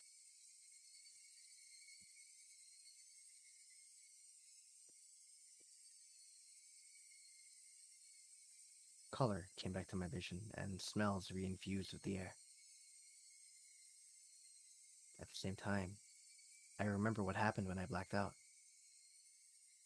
God, is there gonna be a flashback?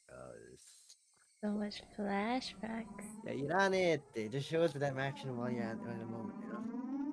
Oh. Rena and Mion had attacked me. They were about to inject me with whatever caused the same symptoms as Tomitake-san. But right before that happened, I fought back. I twisted my whole body and threw Rena as she was pinning my arms. Then I followed through with my spin and rammed my foot as hard as I could into Mion's torso. It was soft. Rena tried jumping on me, so I tackled her as hard as I could and slammed her against the wall. I didn't let that brief moment of having them off balance slip by. Satoshi's bat was left carelessly by the side of my desk.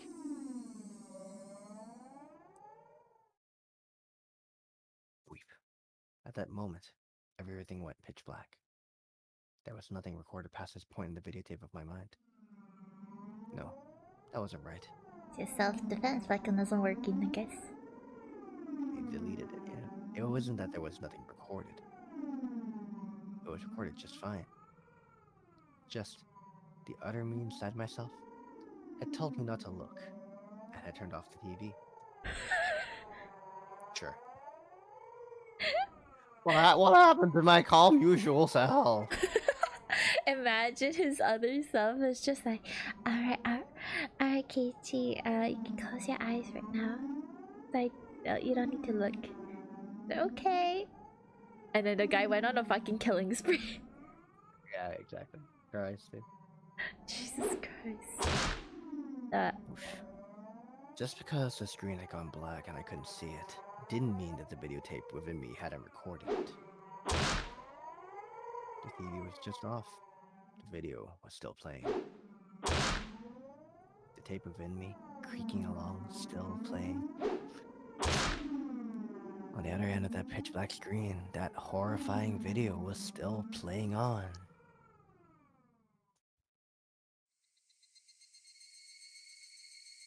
Compared to this, though, the scene right before my eyes was still so difficult to take in. There was blood splattered everywhere on the walls, the two of them in these unnatural poses. Not a sign of movement from them. I couldn't even tell if they were breathing. No matter what the circumstances were, my friends, these girls, I had attacked them. I may have even killed them. Maybe. Bro, you did kill them. Yeah. But if I hadn't done this, I would have been done. I would have been the I would have been I would have been the one that was done for. Balancing that out on an imaginary scale, it felt odd that I'd even feel bad about it. Even if it was a bit excessive, this was justifiable self-defense. The proof was all here. Was it? The two of them collapsed here, and me on syringe. Mion's syringe filled with some unknown drug would certainly solve the mystery surrounding the incident with Tomitake-san. And from the fact that both of these two were involved, they'd be able to pick out the criminals one after the other. Still, I might be suspected for this.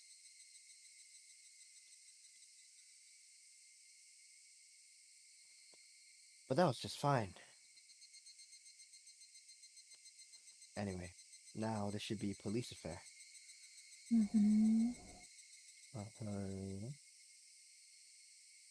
This wouldn't fade into the darkness like Rena's past incidents. As long as the police were involved, that should bring this to a close. Man, it's copiuming hard right now, man. I've never heard so much copium.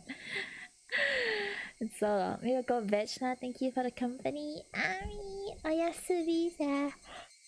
We're all getting a bit tired now, so we're gonna finish this off, I think, and then. Hey.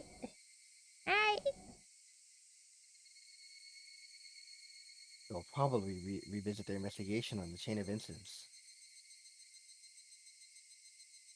Oishi-san would definitely get to the bottom of it.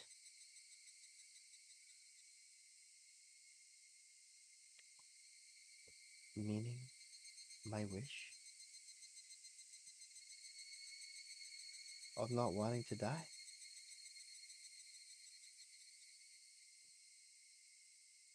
Of not wanting to know the truth. Then of... What? No, that would be fulfilled in its most basic form.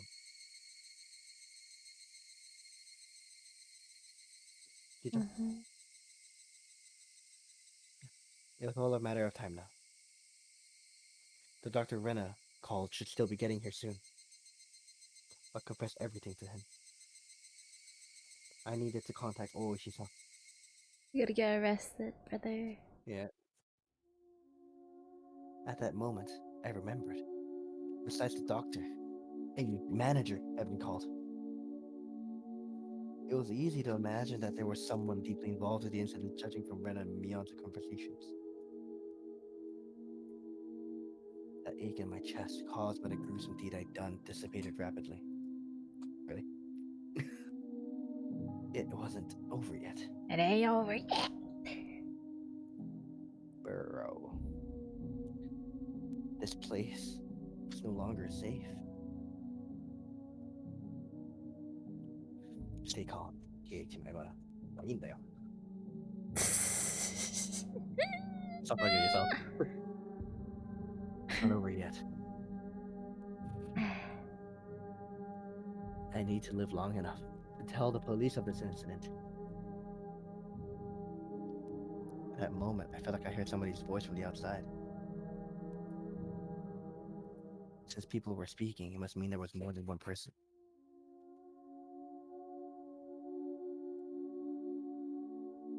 I moved the curtain ever so slightly and peered outside. It was a bizarre sight. About 4 or 5 grown men were all gathered at the gate. They very much resembled the 2 men who had assaulted me at the dam the other day. Oh, sorry, today.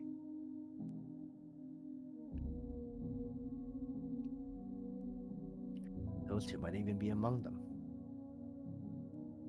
There was only one person there wearing a white coat, but he didn't look like a doctor at all. Only posing as a doctor.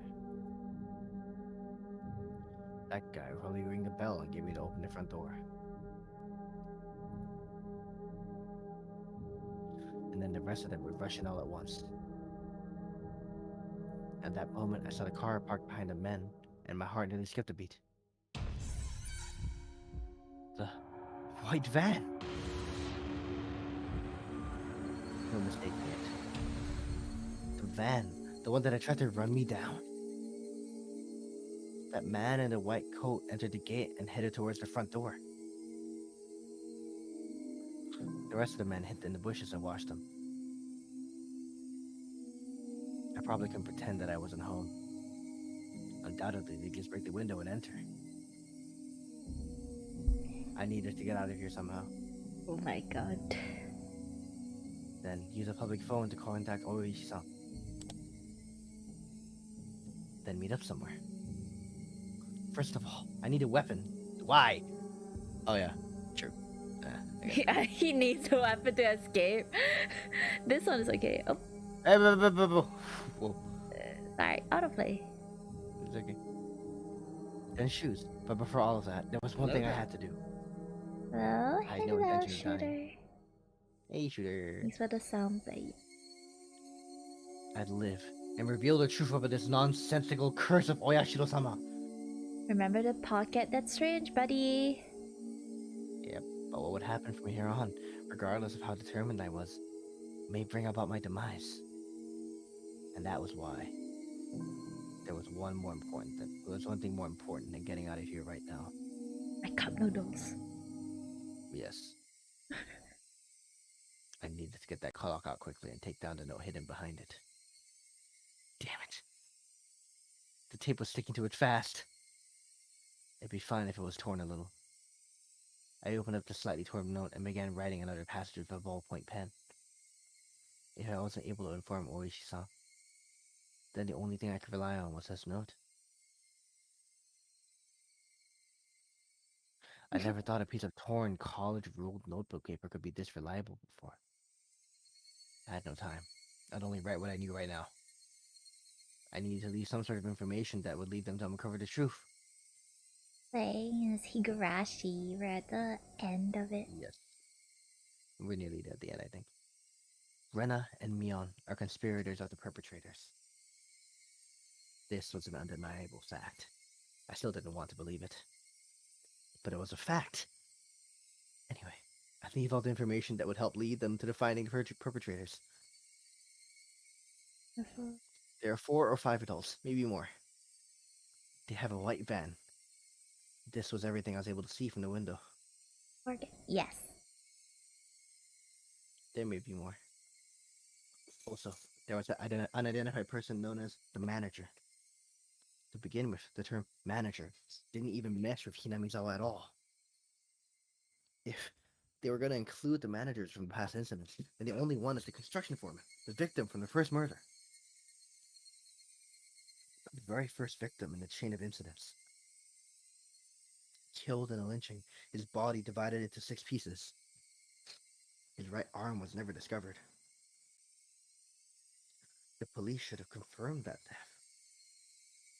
Ren and Mion did both call him manager. They said, manager, yes. They wouldn't use that term to refer to someone who was dead. The police would never even conceive that someone who was deceased could be involved. Just be calling someone else. Yeah, right? Could that be some sort of oversight? I don't know. But even if I didn't know, it could be a big hint for Oishi-san. Only there was a scary sound alert? No, thank you. That's more my speed. No, absolutely not. That's right. No, yeah, fine. Do you read this already? Yes, Oh. Okay. but man, Sorry. Worse than goldfish memory. you're fine. That's right. They needed to start fresh from the first incident. It wasn't just as simple dismemberment, but the start of this string of mysterious deaths that would follow. So there must be something hidden there. Please reinvestigate the victim from the dismemberment incident. He's alive. I don't know about that. Maybe alive. Maybe alive. I shouldn't be alive. His death should have been established after an autopsy. It could just be someone else called the manager. Yeah, man. Human formulation, reason it was accumulation. Wait, what? What about it?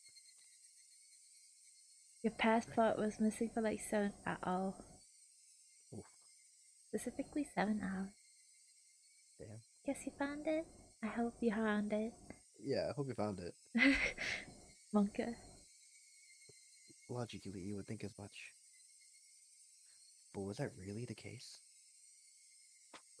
Could it have been some sort of ploy that they were able to deceive the police with? I shouldn't jump to conclusions. But he may still be alive. I had no time to ponder that right now. Oh, yeah. There's something even more important that I needed to write. Tamitake-san's death was from an unknown drug. That's right. That drug. It was an irreplaceable piece of evidence. No doubt. Just by having this, everything would be uncovered. I couldn't just leave that vital clue lying on the floor. This syringe is proof. But writing that down, I stuck the syringe onto the back of the clock with plenty of tape. What? Oh. Yeah, I guess it's safer. But I thought he would bring it to Oishi-san since he's gonna go. Yeah. And yeah. But then at the same time, if he got caught and he got chopped up, they would find the syringe and then it would forever be lost. So I guess this is the safer option. Pretty It pog. is, I think so. Yeah. Yeah, you know what? Good on you, Keiichi. You did one thing right.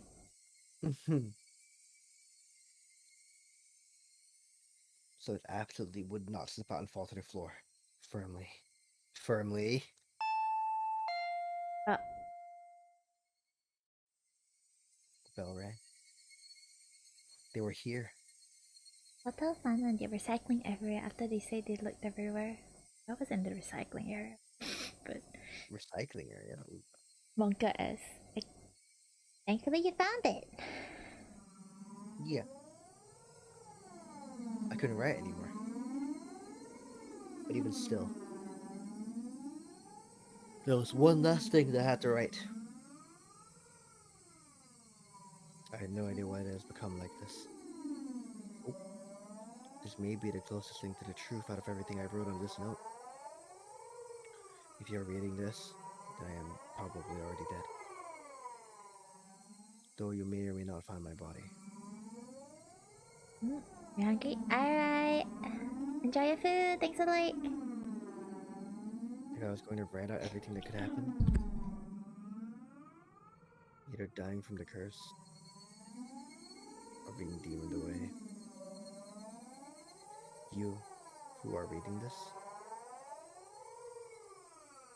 wait, please uncover the truth. That is my only desire. With this, my last will and testament was complete. It wasn't certain that I was going to die, but it was my final plea, just in case. I folded the note, stuck it back onto the back of the clock, and returned the clock back to its usual spot. I couldn't help but pray. Oishi-san, if something happens to me, I leave the rest to you. After that, I gazed outside at me and read on neon. That's probably the last time we'd ever see each other. Rena, Mia, I really had thought all of us were friends. Why did it end like this? I never had any fun at my previous school. I only worried about standardized test scores, about if the school I'd hoped to get into was where I really wanted to go, or a safety net. That was all I talked about. It was a dull life. The people I called friends were also my rivals in studying, in competitions, in personal records, and standardized test scores. Everyone here taught me how unhealthy that lifestyle was. This month was really fun. Making a fuss over lunch, making a fuss over the club, making a fuss over the festival. Something hot began dripping from my face. Uncontrollable tears. I should have had no obligations to shed tears for them. But they wouldn't stop. Even if they were after my life. Even if they were trying to kill me.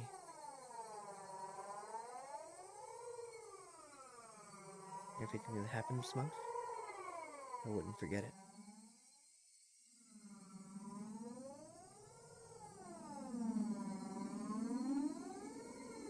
Could it be those happy days were all a facade as well?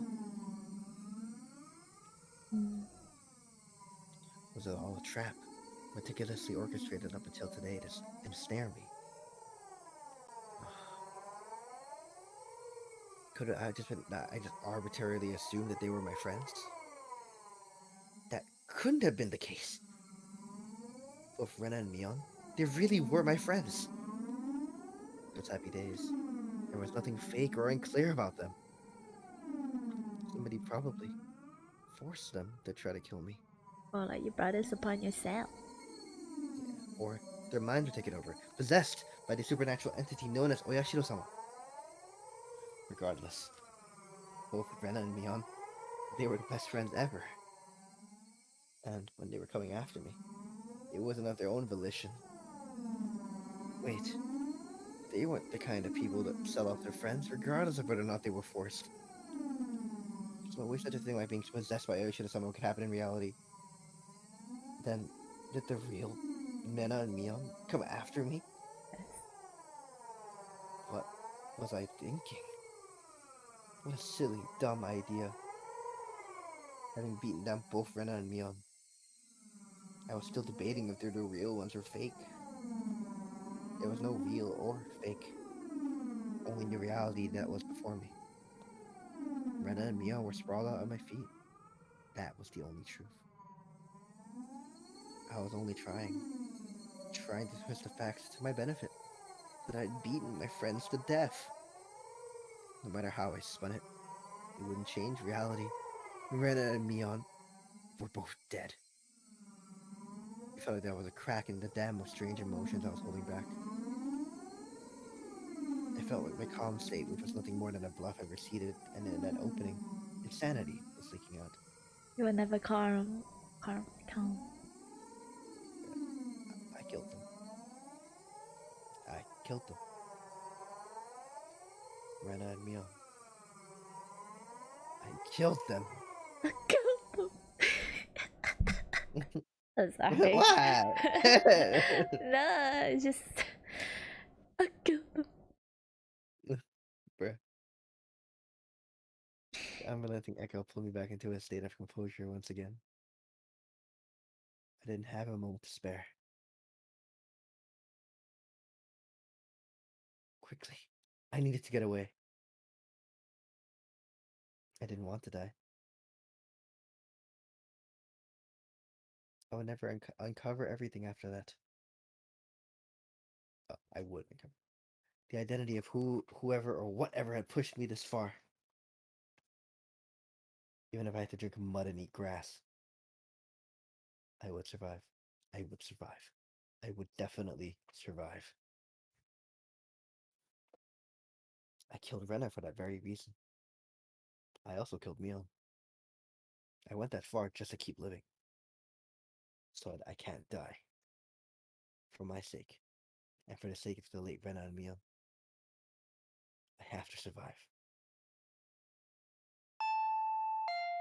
Jesus Christ. I ran towards the door and grabbed my shoes. The doorbell rang again, as if to urge me on. Behind this single solitary door, they were there. Imagine if if he actually just went insane. Yeah, right? And this is all Keeping this. quiet. Yeah, it's just like, like actually the doctors, But then he did say he saw a white van that tried to run over, and True. then four adult men hiding in the bushes. Yeah, So that's that one's a bit okay. but no, but that might be like, can we really trust anything that we see from Katie's point of view anymore? No. Keeping quiet, I headed towards the kitchen. Headed towards the back door. Before opening the back door, I put my ear to it and checked for people outside. No one. After I put on my shoes, I opened the door slowly, so as to not make a sound.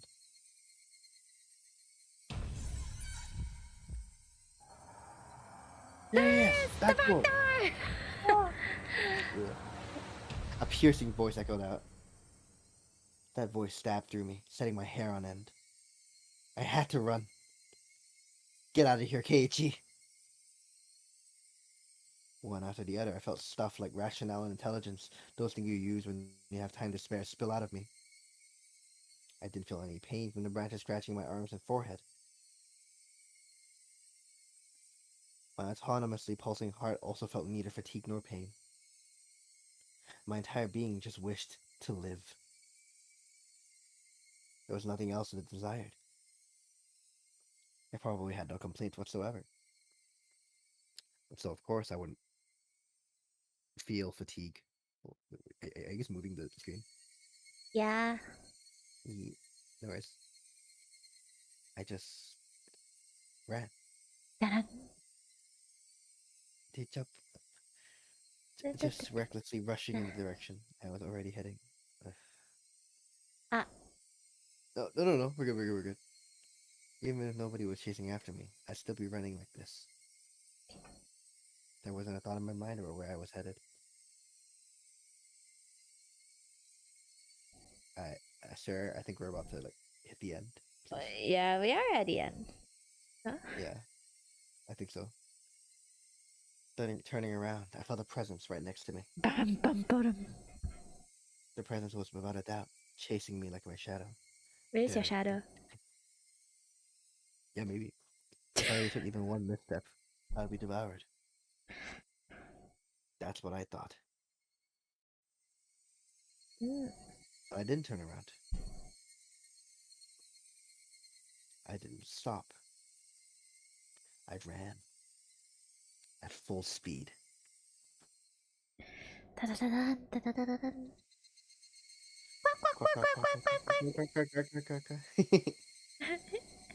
That was the chirping of Higurashi telling me it was evening.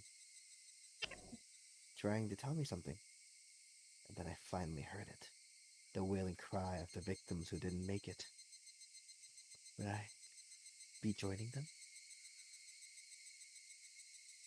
Quack, quack, quack, quack, quack, quack, quack, quack, quack, quack. Only Higurashi knew.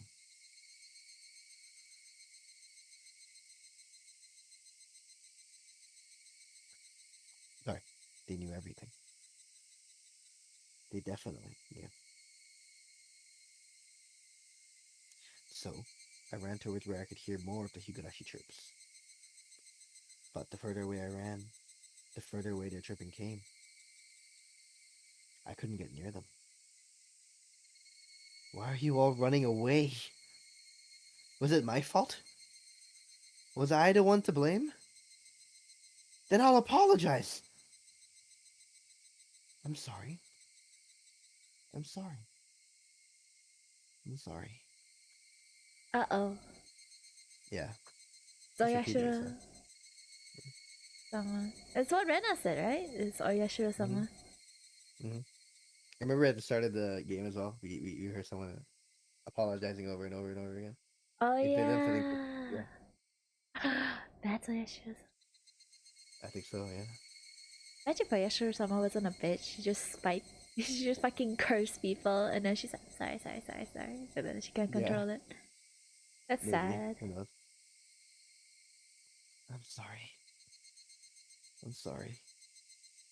I'm sorry. I'm sorry. I'm sorry. I'm sorry. I'm sorry. I'm sorry. I'm sorry. I'm sorry. I felt that only the Higurashi knew.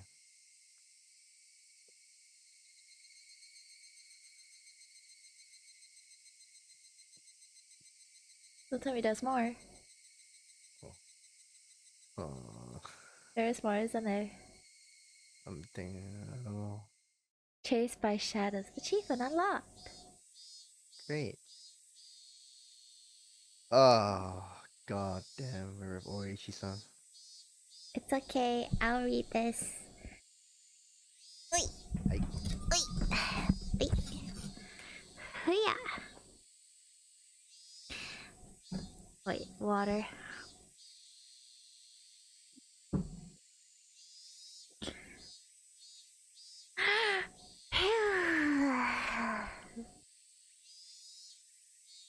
The smoking room was filled with a cloud of cigarette smoke. The expensive smoke filter gave off some crackling, electric noise, but it didn't seem like it was doing anything at all. Why do smokers have to be shoved so far down this corridor where the sun didn't even reach? I recalled hearing that the tax revenue from tobacco was about 1/10 of the municipality's revenue. We were the most heavily taxed members of this municipality. God, I cannot read that. But I really wish they showed us a little more respect.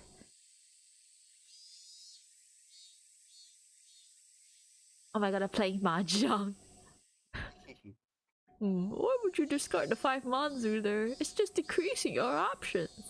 One of the younger detectives was having a staring contest with the mahjong magazine called Next Turn.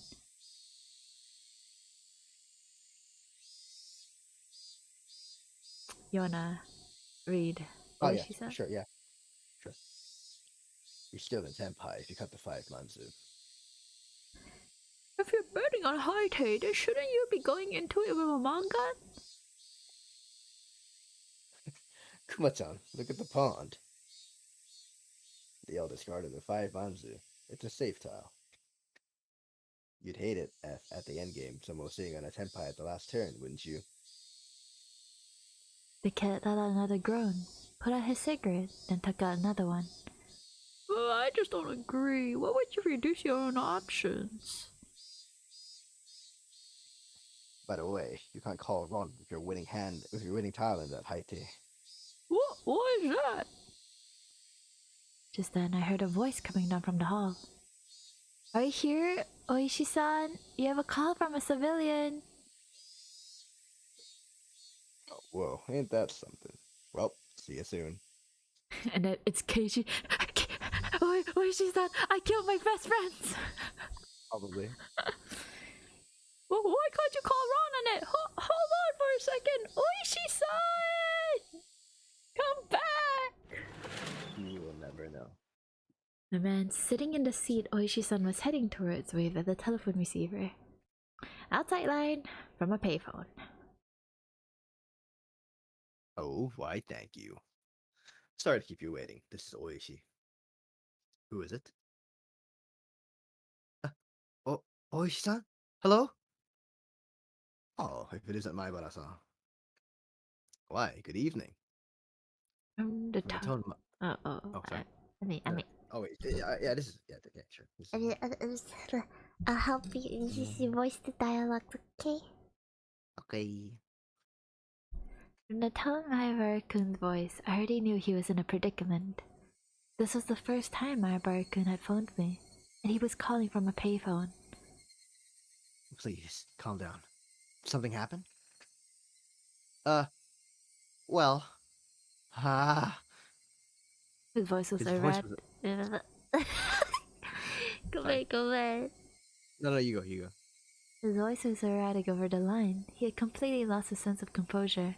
After checking that nobody else could hear, I prompted him in a hushed tone. What happened? I... Calm down, Maibara-san. I can have the local officers hit to your location. I'll be there soon, too. I think that's impossible. His voice His was voice was curving and oh my Sorry. Do you want to read it? No, it's okay. You can read it. Do you want to read it? No, you read it. You read it. I feel it's because I'm used to it, but then I want you to read it. Okay. Read it. His voice was quivering and hoarse. He wasn't surrounded by people, even as he was making this call, was he? My brother-san, you're calling from a payphone right now, right? Where is that payphone? There were no other sounds beside Mayabara-kun's voice. It had to be a phone booth. I scratched out a note and thrust it at my colleague sitting across from me. Namizawa phone booth. He understood quickly and hastily started on the internal lines. Calm down, Mayabara-san. What is your current situation? It usually wasn't a good idea to tell someone panicking to do so, but this was not a usual case. Mayabara-kun didn't just get in trouble, get away, and then call me. He was in the midst of something dangerous right now. But yelling at Mayabara-kun right now would just needlessly cause him to be even more frantic. Mayabara-kun wasn't just calling to seek help. He was trying to tell us something more than that. And whatever that was, if I didn't get it from this call, I was certain there would be another I was certain there would never be another chance. My colleague pushed a note in front of me. There's only one booth in Hinamizawa. A patrol car is on the way. 5 minutes. It's too long. How many officers are in there? Two. Not enough. If it was as I imagined, there were likely quite a few people surrounding Mayabara-kun. 5 minutes was too long. You call the officer station in Hinamizawa? Scheduled to be on patrol. They're currently out, and it'll be impossible to contact them. God damn! Kuma-chan, bring the car around. Oh, understood. Hello? Oishi-san?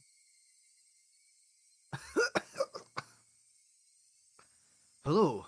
It's alright. I can hear you loud and clear. There was something wrong with Mayabara-kun. There wasn't a normal coughing sound. Vomiting? Or was it blood? Had he already been attacked? Was he injured? Mayabara-san, the police are on their way. They'll be there in a couple of minutes, so hold on somehow. Hello? Can you hear me? Mayabara-san? I could hear on the other end of the line that he was having a coughing fit. The worst possible situation popped into my head. Mayabara-san! Who is the culprit? How many are there? I thought at first the culprit was human. I couldn't tell if that was a cough or vomiting. Are you alright? Mayabara-san!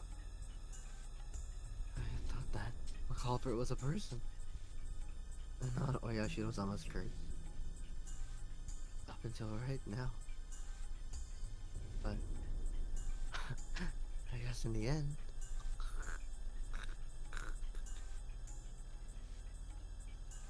And before he was scratching his throat. So he can't, like, he's coughing. It was an intense bout of coughing, then vomiting. But I guess Oyashiro-sama does exist. No, he's here. Mayabara-san, please. Just please calm down. I've been thinking it was strange for a while now. It's been following me this whole time. I run and I run and I run and I run and I run. But it just sticks to me like my shadow. But slowly, so slowly, it's digging myself into my back. Mayabara-san, are they right now, perhaps? Right behind you? Behind me. Right behind me. Please, Maebara-san. I can tell you're scared. But please, who is it that's right behind you? I can't just look behind me. If I do, I'll... I understand that you're scared. But please tell me. You just need to turn around a bit. Who is it? Who is it behind you, Maebara-san? Right after I said that, I could hear him vomiting intensely. What followed was a nightmarish sound. Maebara-san, it couldn't be that you're clawing out your own throat? There was no answer, but I could hear something like scratching. There was a bang, as if something was being hit. My bar couldn't probably drop the receiver. I could hear groaning and vomiting over on the other end, and a repeating, abnormal noise. Hello? Hello? Maebara-san! Hello? I knew how far away my voice would sound on the other end, but I couldn't help but shout. That moment, I heard whispering, coming from the other end. I couldn't tell what he was saying, from the way he was saying it. Was he talking to himself? Or was he talking to someone there? Hello? Maebara-san? Rather than whispering, it was some kind of mantra he was chanting over and over. I focused my senses, trying to pick up what he was saying. What was he repeating? What exactly? I'm sorry? Oh, beep! Suddenly the line went dead. Did he use up his time? It was because it was a payphone. It was because it cut out so abruptly. The last thing he said came out so clearly in my mind.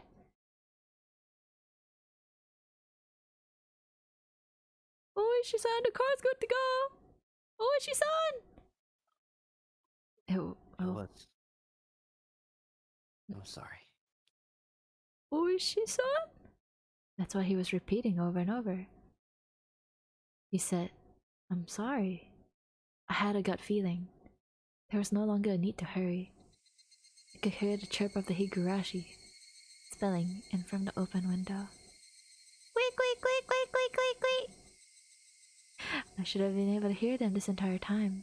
I just wasn't paying any attention. Why did I focus on them all of a sudden? Quick, quick, quick, quick, quick, quick, quick, quick! Were they trying to tell me something? Only the Higurashi knew. That's how I felt.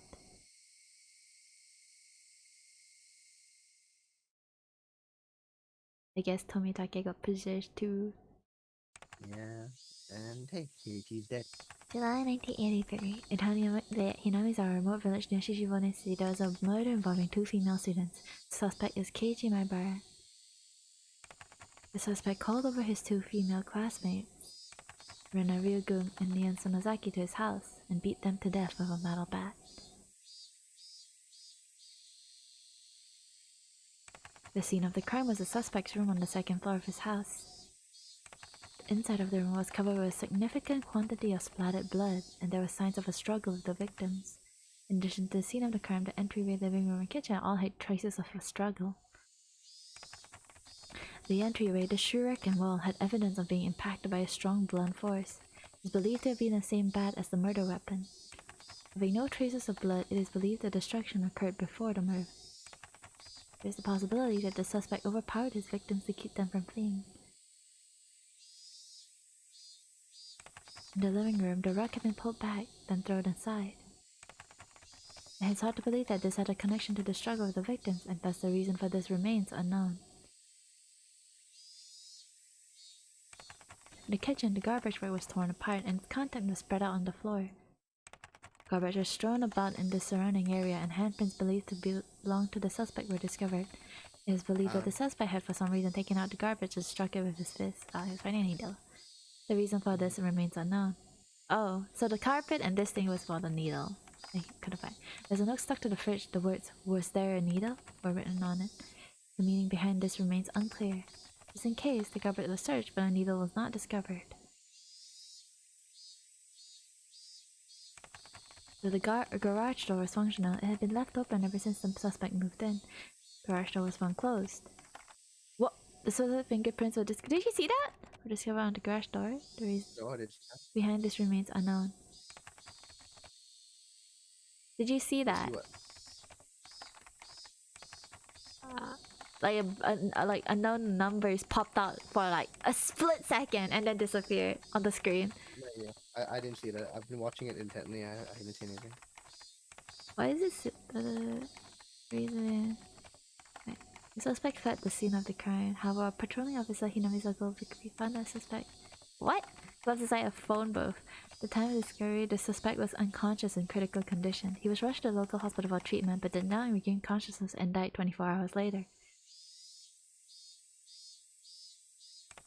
The results of the autopsy indicate the immediate cause of death to have been hypovolemic shock. It is determined that the suspect had clawed out his own throat with his fingernails and the resulting bleeding caused his death. With a similarity to the death of Tomitake and the prior week, the police believe there to be a connection and have opened an investigation. But due to the wishes of local authorities, it will be a confidential investigation. Due to the abnormal nature of the death, it was suspected the drugs were involved, but as with Tomitake, no traces were discovered. But what prompted all this remains inexplicable. As such, this case is being treated as an act committed on impulse. However, with several accounts of the suspect's bizarre behavior leading up to the incident, it is possible that this was premeditated. Separated from his group of friends, isolation, inexplicable behavior. Several days before the incident, the suspect began carrying on a metal bat. He was observed displaying aggressive behavior as well as talking to himself at school. Classmates have actually heard portions of what he was saying. 2 days before the incident, the suspect declared to his parents the possibility of his death. Due to these circumstances, the police have begun an investigation on the possibility that this crime was not committed on impulse, but was instead planned several days in advance. Afterwards, a note was found in the suspect's room that he had written himself. The note was written on 2 sheets from a B5 college rule notebook that had each been torn in half. As if trying to conceal it, was hidden behind a lock on the wall. The content is written in the appendix. The police believe it to be strongly related to the incident. Police changed their line of investigation based on the possibility that the suspect was involved in some sort of incident himself. However, no further clues were found, casting doubt on the credibility of the note. Wait, what? Was this crime impulsive or premeditated? With the situation unclear and no further developments, the case has been labeled as unresolved. What happened to the syringe? Hello? Haha. However, the following year, suspicion arose regarding the nature of the note. The note was not written on 2 halves of B5 paper from 2 separate sheets, but was originally a single sheet of B5 paper. In order to erase several lines from the middle, someone had torn them out. Judging from the size of the letters, the missing section is estimated to be 2 to 3 lines. Highly probable that the person who eliminated the lines in question is not the suspect. In addition, judging from traces of large quantities of cellophane tape being stuck to the back of the cloth, speculation that something other than the note was stuck there has arisen. Yeah, someone did saw it. Yeah. The person who first discovered the crime was a detective rumored to have a connection with the incident, Kurado Oishi. He underwent voluntary questioning but denies involvement in any damages to no. What? Suspect note. I, Keiichi Mahabara, am in fear of my life. I do not know why they are after my life. The only thing I do know is that it has to do with Oyashiro-sama's curse. Rena and Mia are conspirators of the perpetrators. There are 4 or 5 adults, maybe more. They have a white van. This is all on the first sheet. Everything below this has been ripped out. What do you write after that? Fuck. No. This is from this after that he started writing. Everything. After that he wrote everything about like the syringe and like. I had no idea why it's become like this. If you're reading this, I'm probably. Yeah. The only difference may be the presence of or lack of a body. You who are reading, please uncover the truth. Is my only desire. So is Oishi suspicious? No, I mean Oishi was related to it, but I don't think he actually did it. Basically the only line that's missing there is about the syringe. Something about Yeah, drugs. something about the like. No, he wrote Tomitake-san died by a drug, and he put the syringe there. Yeah. But that part is missing along with the syringe, so someone messed with it. But is it Yeah. Oishi-san? No, I don't think it's Oishi-san. I guess it was the people from before. Yeah. There's no need to. Because why would Oishi-san do that? You know, he's trying to uncover the thing. Damn it. He should have. Oh, he should have carried it with him. Fuck. Oh well, hindsight 2020. Well, he's dead, so they know hindsight. Ah, but then they brought him to the hospital so they could have checked his body for like the syringe. Yeah. Hindsight 2020. Yeah. Damn. A new scenario has been unlocked. All cast review sessions will become available. To play it, select extra on the title menu and then pick the all cast review session. Please uncover the truth. Achievement unlocked. Oh! God damn. In the end, they didn't even solve it. Oh my god, I hate this. I hate this so much. No, dude, it's so. I'm so frustrated. I wanted Oishi to get to the bottom of this too, but in the end, the mystery is still up in the air. This is only chapter 1. There's like, God knows how many chapters. But then now Renamiya is dead. Is there new characters? Guess so. If I'm not mistaken, right? If I'm not mistaken, I think Higurashi actually acts in a time loop. What? Yeah. Time loop? Yeah, if I'm not mistaken. Wait, what?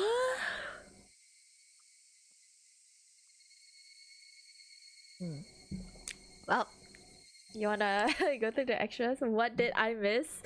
Bro, John, you missed everything! No! God, it's okay. The VOD is still there. Internet, understandable. So, TLDR. It ended. Keiji died.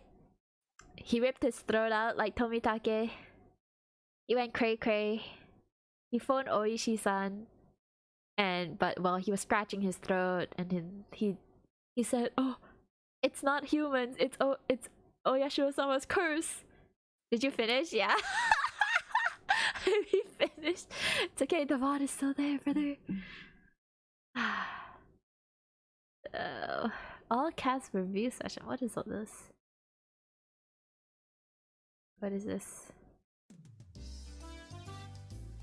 Yeah. Fuck you. Okay, I'm done. Wait. I'm not reading this.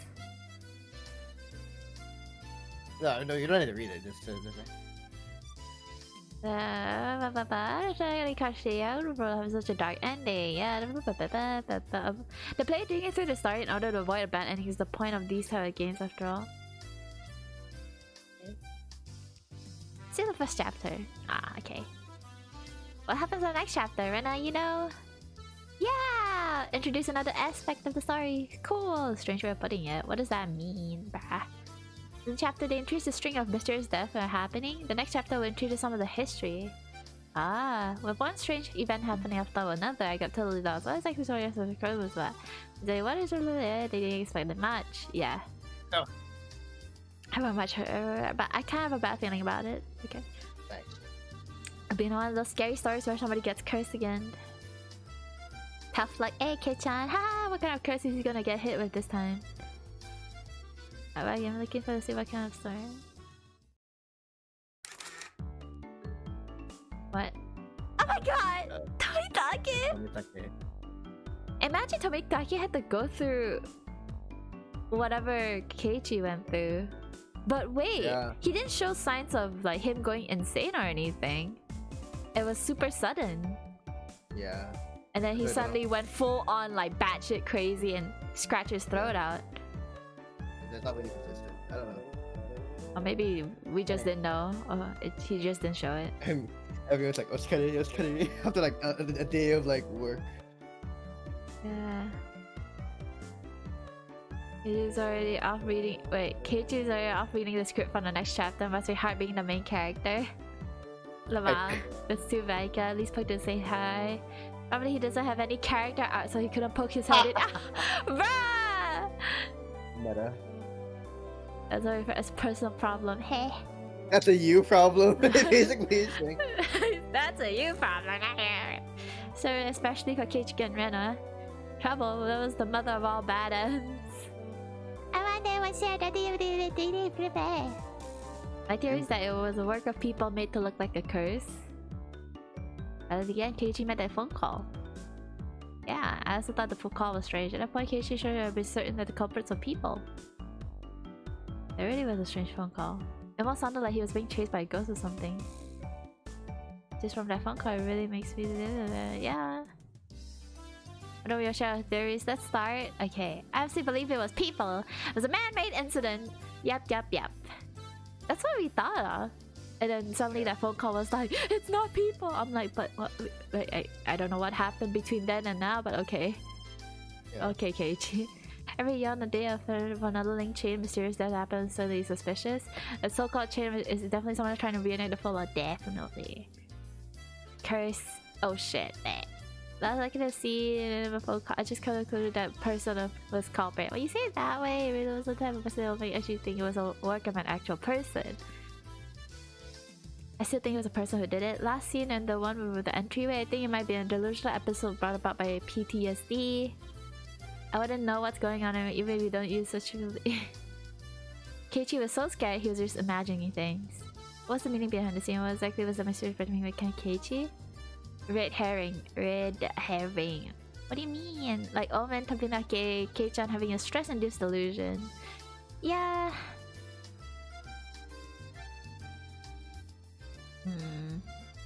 So he just went batshit crazy. Maybe. I proposed during the story there was a conspiracy. What is a... Could be a conspiracy and by people. Totally the people explanation. It's definitely the work of people. If a person was to blame, there will at least a lot of loosen. People are less here. If a human's a culprit, then you know, another somebody has to gain something from it. What you mean is, if this is the work of people, there would be something gained from trying to change of mysterious death. Exactly. I felt that somebody could have benefited from the deaths of people related to the dam development, but the recent victims aren't related to that at all. Who benefits from killing Keiichi-kun? Keiichi's kinda weak. There's no way it was human culprits. That's not everything there is to it. Michan said the Jones are also the reunited folklore. Exactly. I wonder why you consider it makes me think that this was more likely some ritualistic murder to it. Yeah, this is all like theories that we would like think of, and then be like, and it would be dismissed because of the way they the way they said it in the story, at least. We're hearing from like Keiichi's perspective. Is it? Is it not? Who gains from the reenactment? It's not about simple benefits, from a psychological reason. Maybe an act of revenge native to the region. Member of some repressed family looking to air an old grudge of their ancestors. What? No, that makes sense.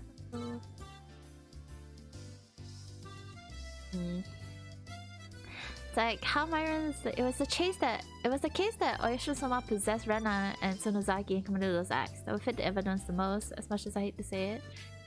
I can't come up with any other explanation for the normally kind Rena and Michan suddenly start acting strange.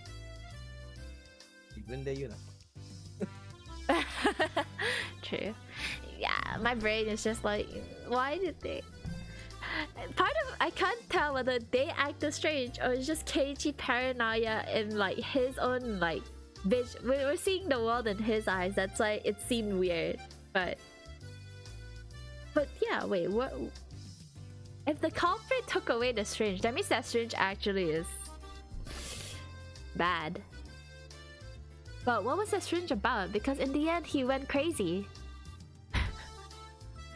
Anyway. Without the syringe. So,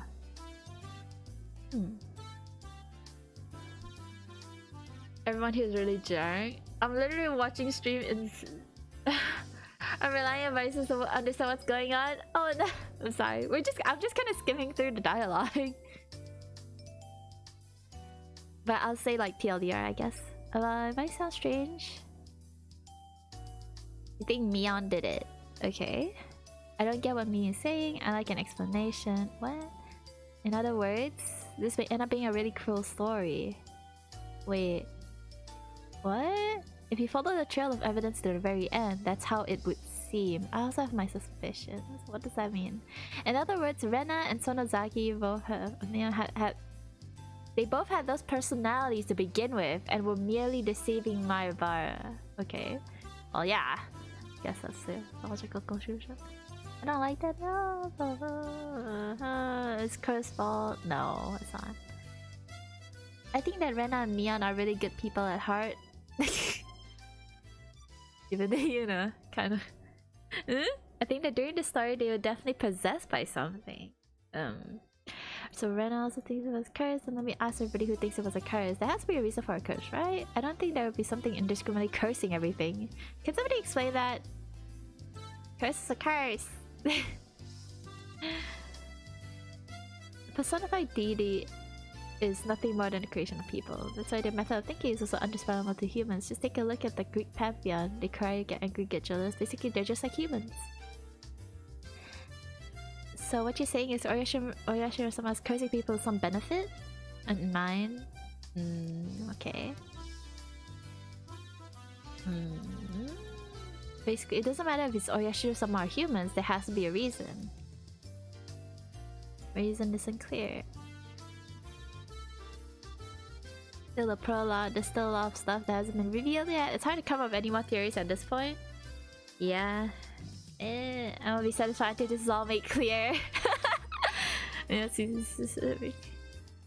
Alright. We'll just make the best with what we know. Doesn't this feel interesting, like the club a little bit? I guess, yeah. What is this? Summarize. I think it was a curse. Tomitake think it was people. Yeah, I'll go with it thinking people. I also agree with the people explanation. That's not to say I hate such fantastic things like curses, but in this particular case, the connection to a curse is a little weak. 2 for the people, and 2 for the curse? 3 for the curse. People say that Rena... Okay.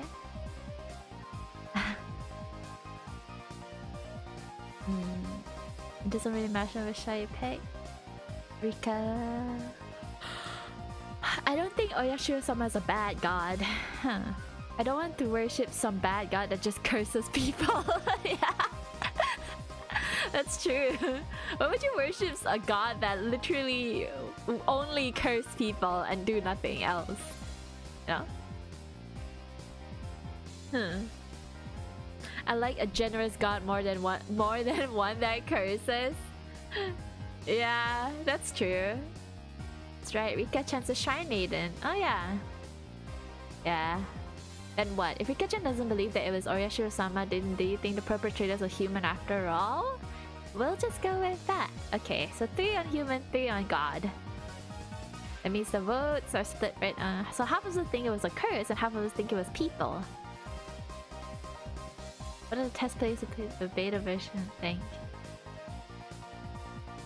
A lot more players. Oh, there were a lot more players who believed in the people explanation during the beta test. Interesting. Our veteran comrades are cool, collected, and very observant. Okay. Rare.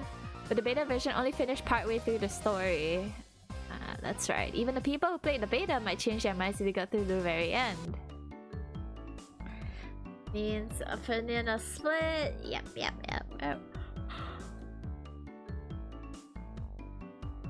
Okay, why don't we go ask Keiichi-kun's opinion for the tiebreaker? Woohoo! Keiichi-kun. Keiichi-kun's Rena, are you busy? Just when I thought I'd get a break because the chapter's over, it's already time for the next one. Ask Keiichi, I'm busy? Yep. You can come if you get some character art for yourself. Bruh. The fourth wall. Ah. Secret. Sorry about that, Cage-kun. Anyways, during the current chapter, Cage-kun, didn't you die? We were just talking about who the culprit might be. Basically, we're dead long on whether it was a people or Oyashiro-sama's curse that killed you. Be sorry, even though you're busy revering the script. What do you think it was, Keiichi? It's obvious, isn't it? Which... Isn't it both of them? What? Targeted by suspicious people from the village and then cursed by some strange Oyashiro-sama on top of that? It's both humans and a curse! Everybody's just picking on me! Bruh. Your opinions to split. Look forward to the next release. Watanagashi. Aha! Hey, nice. We just gotta wait till the next episode, I guess. Oh shit! Something fell. Anika.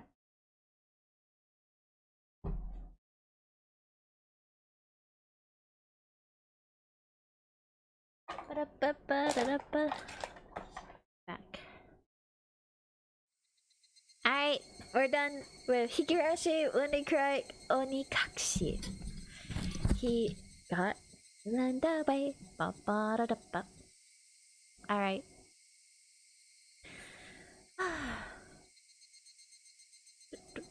Now we end our stream. Yep.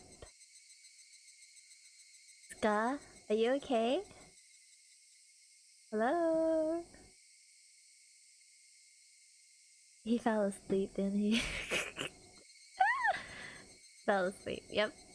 Alright. Gonna